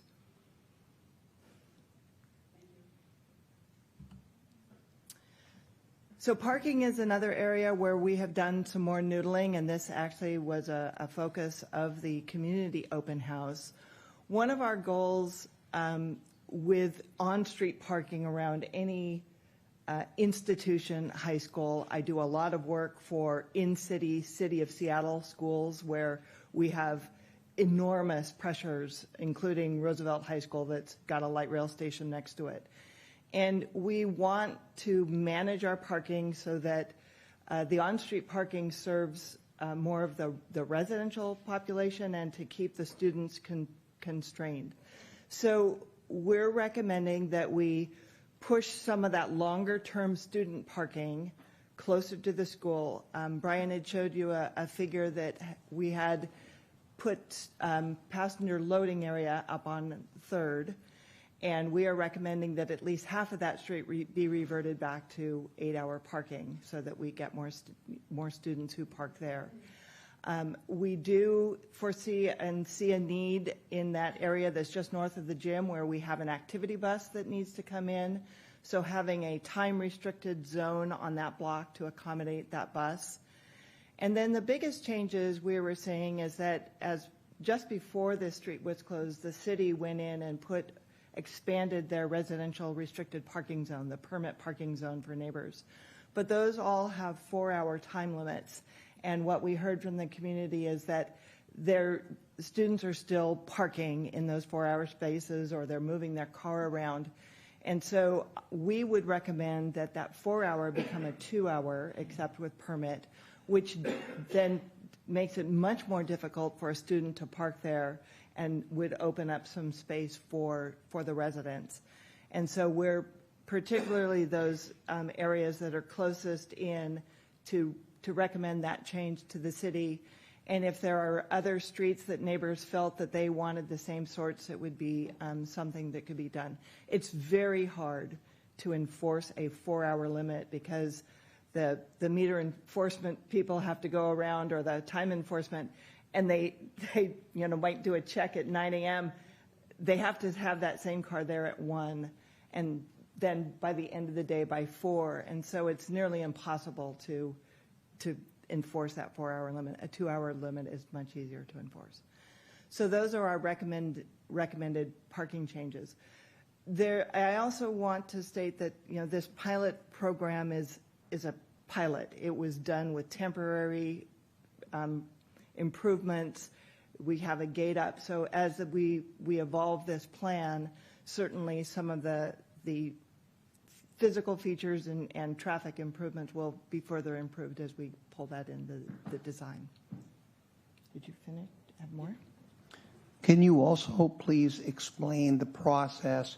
I mean, we have, for this to proceed, you will have to put forward a petition to close that, and there'll be a public hearing, I believe 2 at a minimum. If you can correct me, or city manager, if you can go over the logistics of this. I just want everyone to understand that we are we've done a lot, but there's a lot further for us to go before this becomes reality. So time for more public input. I appreciate your recommendations you've given here this evening, but I just want if you want to explain that, or actually our city manager explain that, that would be ideal. Sure. Yes, thank you. I think Brian's next slide was going to be on the next step. So if you want to just advance to that, Brian. And Mr. Mayor and Council, the district will need to formally file a petition to vacate the street. That would likely occur sometime next year. Once that petition is filed with the city, then we would process it for a street vacation. That would come before you. There would have to be at least 1 public hearing and then 2 readings of an ordinance. It's done by ordinance. So that is the formal process for a street vacation. And then also as part of that, the city can put conditions within that ordinance for the street vacation, and the school district would also have to pay the fair market value of the property that it would be vacated. So the street that would be vacated, they would need to pay the fair market value based on an appraisal. Okay, and then you have the completion date in August. That's quite a distance. You're saying that's realistic, how much time we'd be looking at, correct? Yeah, I think the date for August is this would need to be done before the next school year, and so that's why. Okay, Councilmember Johnson. Thank you, Mr. Mayor. Before we go on the next steps, I kind of wanted to back up a little bit on the parking situation for the high school. I'm not sure how the residents feel, if they feel like the parking kind of invades their neighborhoods. I don't know. It would seem like it does or does not. I'm not quite sure. It seems like there's traffic is kind of an issue. But I'm wondering, would there be any merit to how many parking spots do you feel you need for the students, I guess? And then do you have the capacity in your existing lots, or is there overflow into the neighborhoods? I guess that would be the question to start with, and I have some ideas to think about. So how many students roughly utilize parking spaces, including staff? And does your existing parking lots cover that? And if not, how much is overflowing into the streets, if we were to guesstimate, not the exact science, round number? I don't know if Marnie knows those numbers off the top of her head. I do not, but I can tell you that there are not enough on-site parking stalls for students, and that has been the case for quite some time. Again, that's one of the challenges we have with such a small footprint of a campus, but some of the recent purchases that we've made around Puyallup High School over the past 5 years have been intended to be able to add parking commensurate with the addition to future building construction that we'd be able to move forward with a bond. But it's all contingent upon funding. And when it comes to school districts and capital projects, we rely on our bond process. Well, it would seem to me, I remember before the Sounder built the garage, there was a lot of overflow of off-street parking that was filling up all kinds of neighborhoods. And neighbors weren't necessarily happy about that because you'd have people parking all day and filling up normal spots that we use for shoppers or, their guests that come over. So, and then once the garage was built, some of that is a non-issue anymore. And so I'm thinking if you have 1,700 students and there's not sufficient parking, that I would think that some of these students or staff kind of moving into the neighborhoods kind of feels maybe a little bit invasive. It is public parking, but still it would be kind of odd. It'd be similar to, I live across from the fair. People started parking their fair stuff, on my street. It would be a little awkward, but that's kind of the way it is seasonal. I guess my point in that, and this is thinking outside the box, Mayor, maybe it's just too common sense, but public tax dollars, paid for this thing called the Sounder Garage. And I often heard that most people in Pierce County felt that the tax dollars wasn't proportionate to the gain of what we would have for that. And nevertheless, we kind of got grouped in and we had to pay some mammoth dollars to the tons of billions of dollars total. And I ride the Sounder and have for, off and on for 10 years or more, maybe 14 years, I don't know. And I've seen traffic on the trains, much, much lighter to where there are not many people, taking the train into Seattle, a lot of them working from home. And since then, we've built this 500 stall garage. They've already got another lot in front of the train station, another 160. So they've got roughly 670 stalls. It'd be interesting to find out, are they utilizing all of those? Are there a bunch of, let's say, 100 of them or more that are just sitting there vacant every day? That would be a question I'd want to ask. And then the second thing is, when I take the train and I go through Sumner, they're building a fantastic Sounder garage right there, and I understand about 600 stalls. The reason why I say that is that many of the folks parking in the Puyallup one are probably folks that may be living in Sumner, commuting from Sumner. They're parking there, that once that Sumner station opens up, it's going to park there, which would open up more empty spaces in the Sounder garage that could be utilized, for example, for the high school, which is literally right behind your backyard. So anyway, I would just put I'm sure the Sounder and their, wonderful good intention might say, well, no, this is exclusive for Sounder riders, but if it was paid by public tax dollars and a school system is nearby, could utilize that with a contingency that if traffic picks up and, they need all those spaces, then fine, we can end the contract. But there should be something that can benefit the high school with maybe perhaps hundreds of spots that's not being utilized, especially after the Sumner one is opening up. And that probably takes some Sumner commuters that would want to park in there closer to their city. That could be something that might ease parking in the neighborhoods that could be very close and very safe to walk without having to come through neighborhoods and so forth, so on. So I would be thinking about that. And quite frankly, if in fact that was shown as a feasible negotiation, I would certainly get behind what I would call putting positive peer pressure on the Sound Transit Board to take a look at it with contingencies of a public benefit, considering it was paid by public tax dollars, and if it's not being utilized by the transit riders, then let's not have them go to waste and go cobwebs on there. Let's use it for something that could be done with the anticipation that if they need it again, we can renegotiate and squeeze that out. So anyway, there's some thoughts for discussion, and I hope that helps for down the road for potential easement and public benefit. Thank you. Go ahead. Well, I just had the final slide. I think we've already kind of talked about the next steps. So again, we've got a little bit more work to do here before we come into the city with a formal petition. Understand that process, and I appreciate the laying out that. Again, August that we put on that slide, really, in my mind, hopefully it's August or sooner that we could complete that. But certainly the goal would be to do that before the beginning of school, all again subject to council approval on that process. So with that, that really concludes our presentation, and can field any more questions or comments. Okay, thank you. Councilmember Johnson. Thank you. Separate subject. I remember when you gave this presentation initially, you had done this kind of time-lapse video showing all the students crossing the roads and just kind of the semi-chaos and why it was a public safety importance. I was wondering, could you supply at least myself and maybe other council members who might want that, a copy of that video? I'd like to look at that again, Because if our objective is public safety, I want to make sure that this option before us is the optimum amount that will actually perhaps minimize or solve that, and not, in a sense, perhaps do it partway. We want to make sure it's really going to make a difference. And I'm questioning whether it's going to solve it, but I want to see that video because I want to see the traffic, because I got a feeling when I remember looking at it, there was a lot of activity, kind of like human ants kind of crossing that street with cars weaving around. So is that something we can get a copy of and take a look at that? Yes, I have shared that video recently with city staff, so I believe that you'll be able to City manager, could you forward that to me? Sure. Yeah, we will send that to you and the entire council. Thank you. Great, thank you. Can I make one more comment related to that? So that speaks to kind of what we're looking at now and what's left to do before we come in with, again, a formal petition.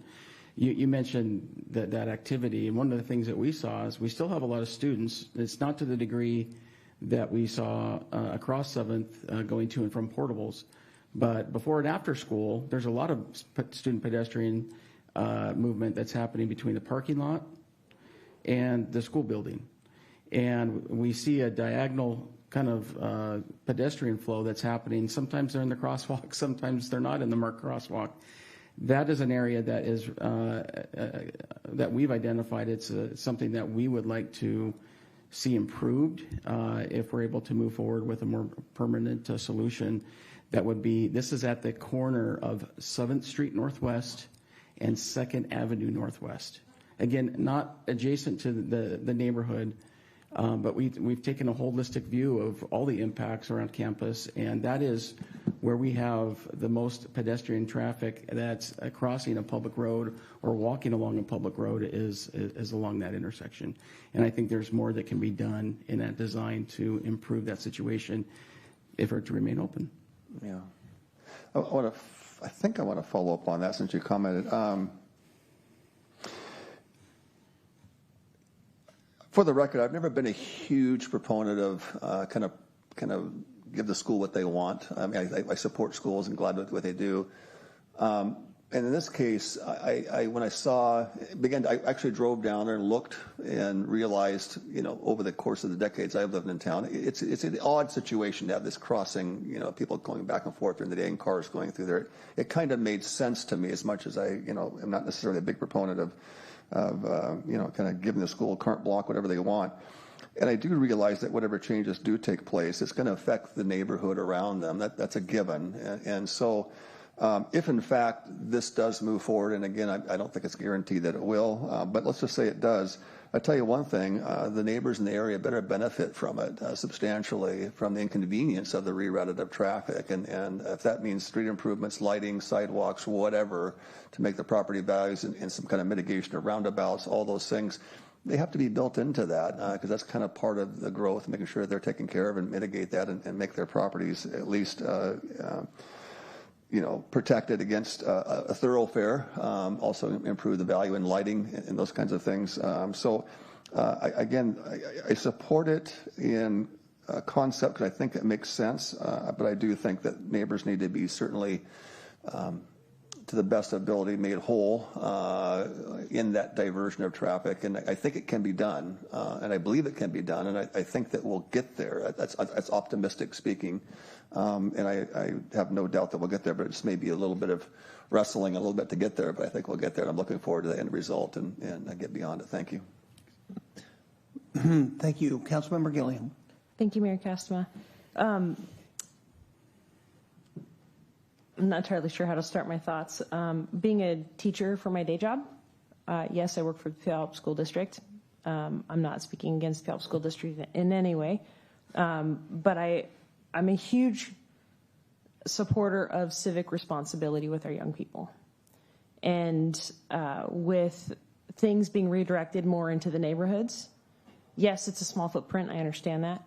But I think we need to put some responsibility on the Puyallup School District to educate our students on what it means to be a good neighbor, what it means to, presentations in the school. If this were to move forward, it is not just free reign, go where you want to go, park how you want to park, there needs to be accountability. There needs to be formal education in the classrooms of what it means to be a member of a community, and parking, proper respect for neighbors, not leaving trash on the sidewalks. I know students are really good at leaving trash in neighborhoods if they're walking through. But if they're driving, drive response, like literally have a presentation that plays every week in their homeroom or something.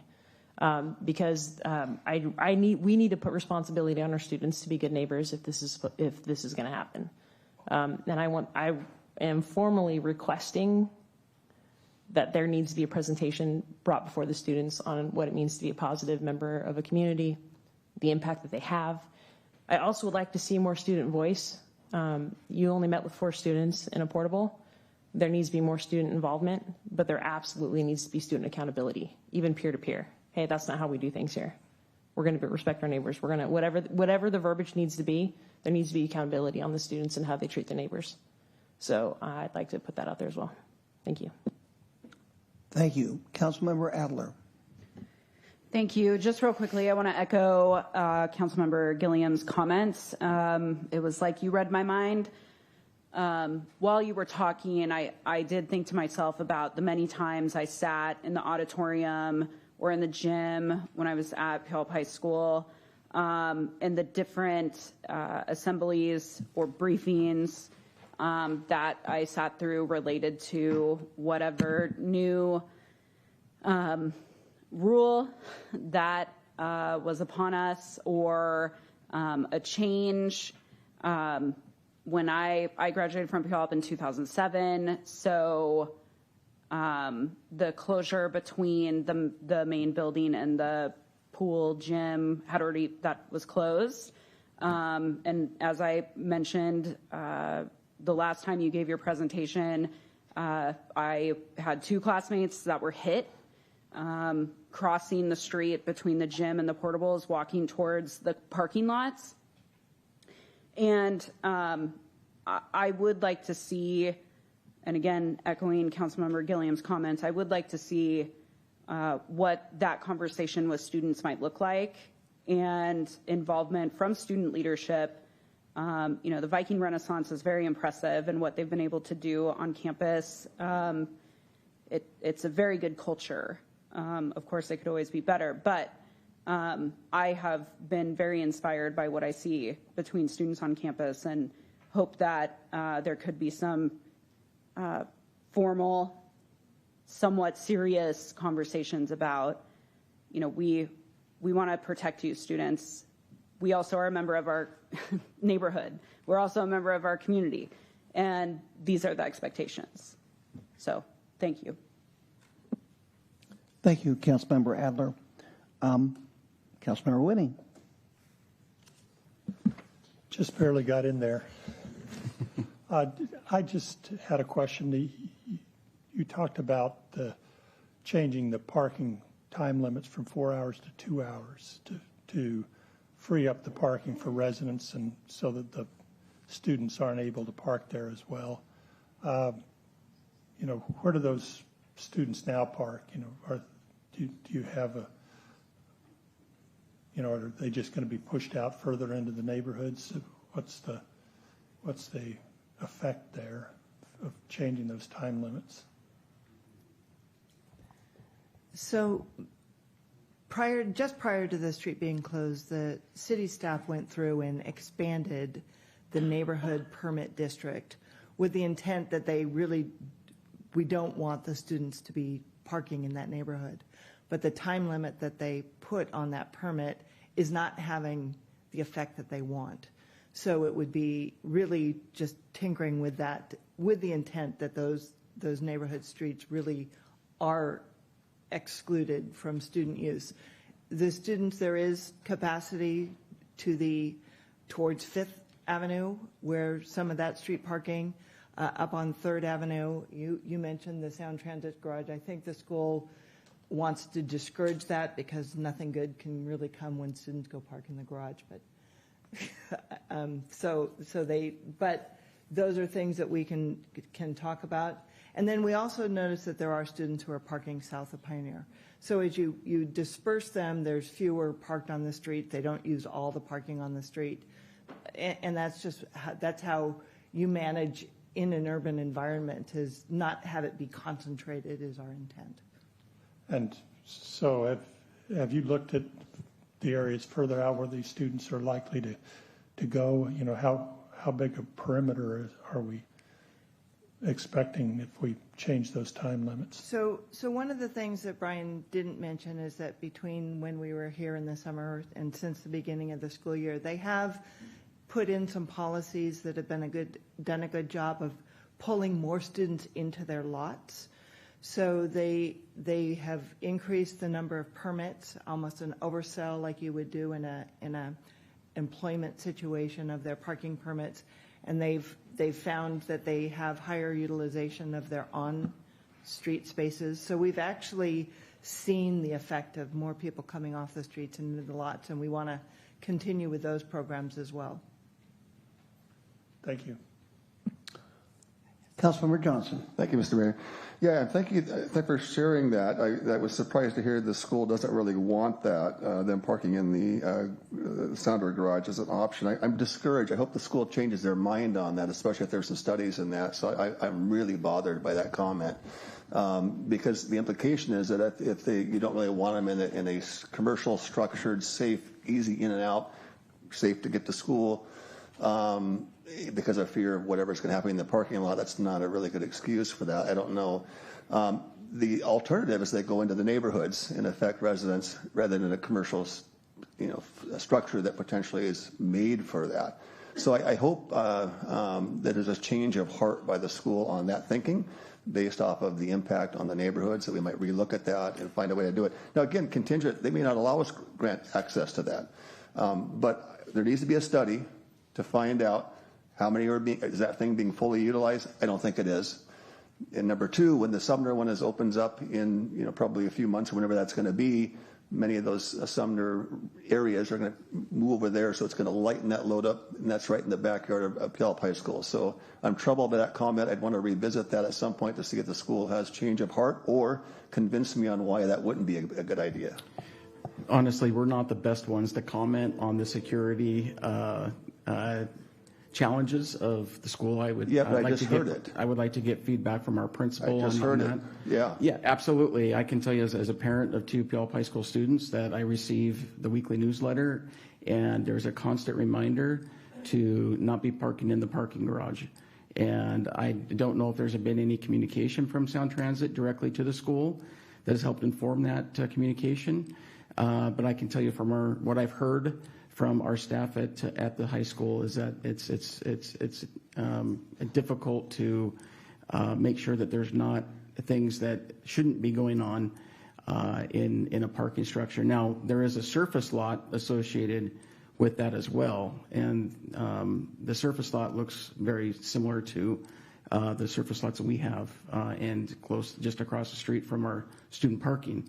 So I think it could be a different discussion potentially. I sure hope so. Yeah, because that would be a shame if we're not utilizing public spaces paid by public dollars for our public school if in fact they're not being utilized. And again, save our public from unnecessary impacts in neighborhoods because we're not utilizing that. So that would be what I'd want to really hear back from the school on that. Councilmember Adler. Thank you. Appreciate everyone indulging me. This will be my last pass. I agree with your sentiment, Councilmember Johnson. It is my hope that there will be some conversations with Sound Transit about their property, maybe what a partnership looks like, instead of just saying, no, bad things likely happen there. No. I think that there's a conversation to be had, in my opinion. And I also, frankly, just feel like we need to come up with solutions, and until we're proven wrong, trust people to do the right thing, so long as all parties come to an agreement. Question for you, you might not have the answer. So students pay for a permit to park. Is that correct? Correct. How much is that? I believe it's approximately $40 a year for the year. Thank you. Okay, thank you very much. We look forward to future discussions on this. Okay. And, iterative work on all of these things. And I appreciate what you've brought forward and look forward to resolving many of these issues. All right, thank you. Thank you very much. Appreciate that. Okay, with that, we will now go to a previous issue that was on the consent agenda, which is 4H. And that was to authorize a contract with Avidex Industries for Pioneer Park Pavilion LED screen audiovisual upgrade project. And Councilmember Johnson asked for an update regarding that. Cody Geddes, if you'd like to come forward and be the point person on that. Yeah, Cody got Geddes, Parks and Recreation Director. What questions can I answer? Yeah, thank you, Cody. And thank you, Mr. Mayor, for pulling it off. I get pretty excited about the Pioneer Park Pavilion, the Pioneer Park, the whole thing. It's just one of our treasures in our downtown core, and all of our parks are amazing, but that's pretty special because it's right in the heart of our city. It's like the town square, so it's pretty special. So when I hear improvements, and I've always been a proponent, I've been to many, many functions over there, and over the years we've made some tremendous improvements in terms of sound and just aesthetics and getting things kind of able to be a little bit more user-friendly. But can you please explain to me or to the public, what are we authorizing a contract to do? What's that going to entail? How is that going to improve what we're doing now? And how will that make that rental and public usage more, better use, more improved, I guess is the word I'm looking for. Yeah, in our in our last AV upgrade, we did the sound improvements. We did some AV improvements, and one of the suggestions was to add some large LED monitors that would kind of flank the projection screen. So it would be more desirable for daytime events, options for live kind of TV events, things like that, and also just better visuals for conferences and for any other rentals, weddings, things like that. So if I understand correctly, these screens would be for the audience to be able to view the speaker with some up close. Very simple. So in other words, will that retractor one that's right below their head go away? It's the strangest thing. You have a speaker there. It does there. not go away, but I think you'll have the option to take that out of play. Yeah, I think it should and come then out of just play. use the two monitors I don't as know. well. It just, you have this big projector screen coming below the speakers. The speakers there, and you get their image right above them. It's a little odd. Typically, I see more of these things off to the side. So if these LED panels would maybe fulfill that, I don't know. But anyway, that would be an improvement to have those.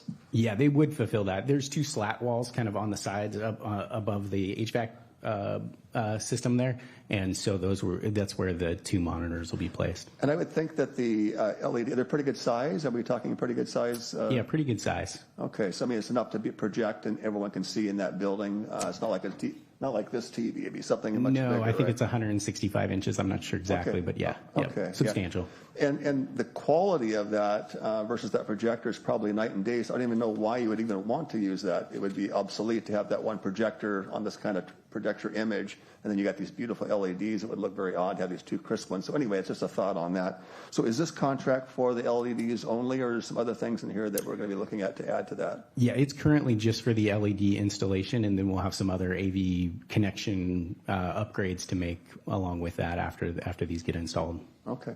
And then I think just for the record too, I think you've already addressed it, but do we have a screen for the speakers so that we're doing LED presentations? They don't need to turn around at the screen to do that.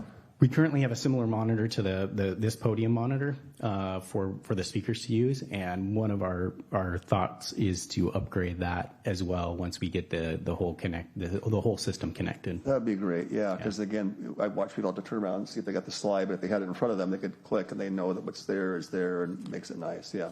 Yeah. Well, Mr. Mayor and Council, thanks for letting me expound a little bit. I'm very passionate about any improvements we do to our pavilion, and so that kind of at least makes it publicly known. And I want to say thank you. So. Yeah. Okay, Councilmember Johnson, I'd entertain a motion to approve that item. Yeah, absolutely.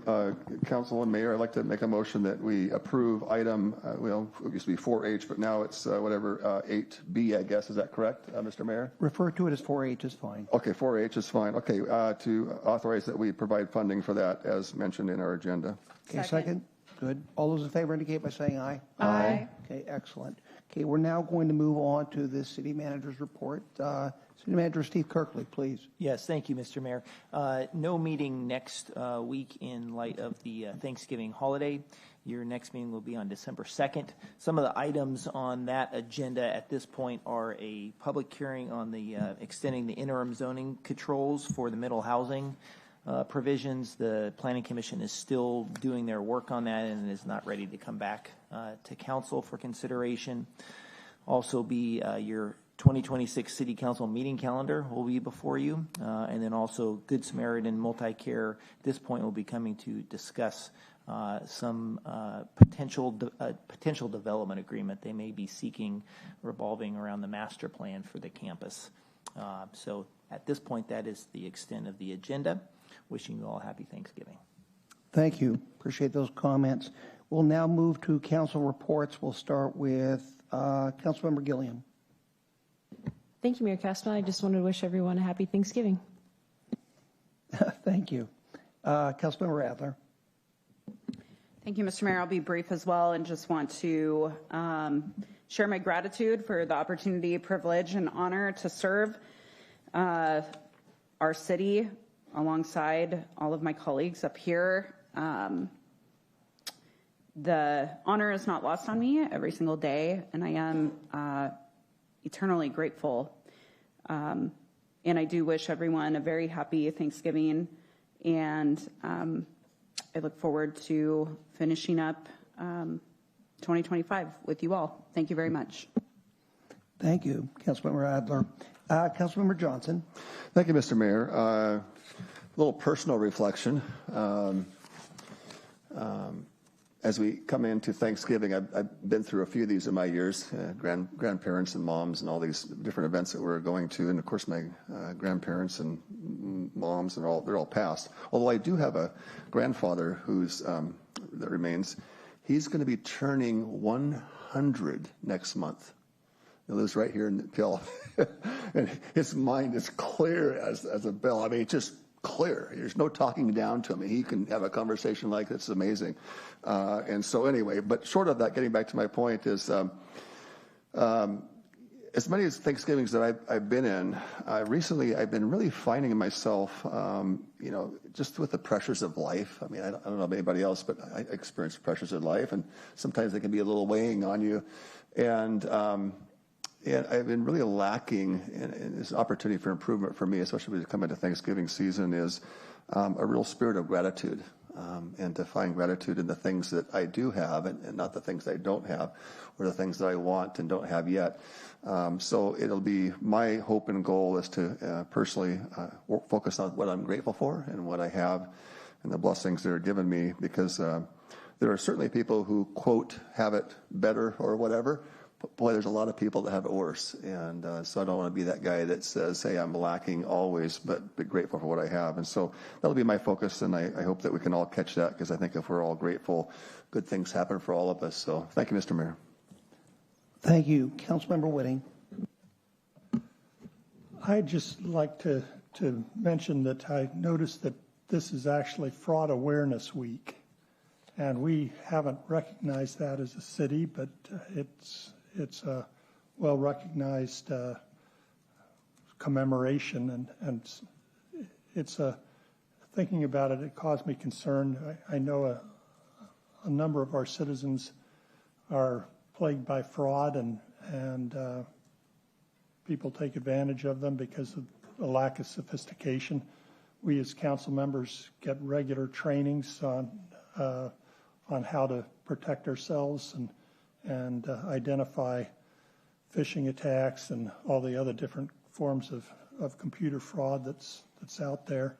And I'd just like to suggest that maybe this coming year we could work on making some of those things available to our constituents, and those that were interested be able to sign up for that kind of a program that we benefit from. And I'd like to get some reaction from my colleagues at your convenience. Thanks. Thank you, Councilmember Whitting. Is Deputy Mayor King still? online? Okay, absent that, Deputy Mayor, okay, I'll move on to comments. I just have brief comments. I'd like to dovetail on what everyone has said about Thanksgiving, taking a breather from all of the action out there to spend time with family. I have a new grandchild that is now just 3 months old, so I'm very fortunate to have Thanksgiving with my 2 grandchildren. One of them is 6 years old and the other one is 3 months, so I'm very fortunate there. So I hope that each of you have time with your family and loved ones, and that is a time of bonding in this community. I'd like to also say that tomorrow at 12:30, I have my monthly meeting with the seniors at the Senior Center. And tomorrow our subject is going to be natural disasters, specifically the Lahar threat that we kind of live with in the community of Puyallup. But we will have our emergency management director there, and that will be at 12:30 at the Senior Center. And even though you're not a senior, you're very welcome to be there. And we bring in a nice dessert every month. So if you'd like to be there, you're more than welcome. That's the activity center that is over there, just off Pioneer, kitty corner from the current public safety building. With that, I have no further comments. I want to thank all of you for the dialogue this evening and your concern for all the issues that we heard and the progress that we're making in the city. We were certainly, Puyallup is on the move, beautiful city. Our downtown is thriving. You saw all of the different accolades that people expressed in the downtown community, almost 100% occupancy in all the storefronts. I know people want to open more businesses here, and we have more on the way. And it's just a delightful opportunity to be part of this community. So with that, I wish all of you Thanksgiving. Thank you for your time, and I will see you in 2 weeks' time.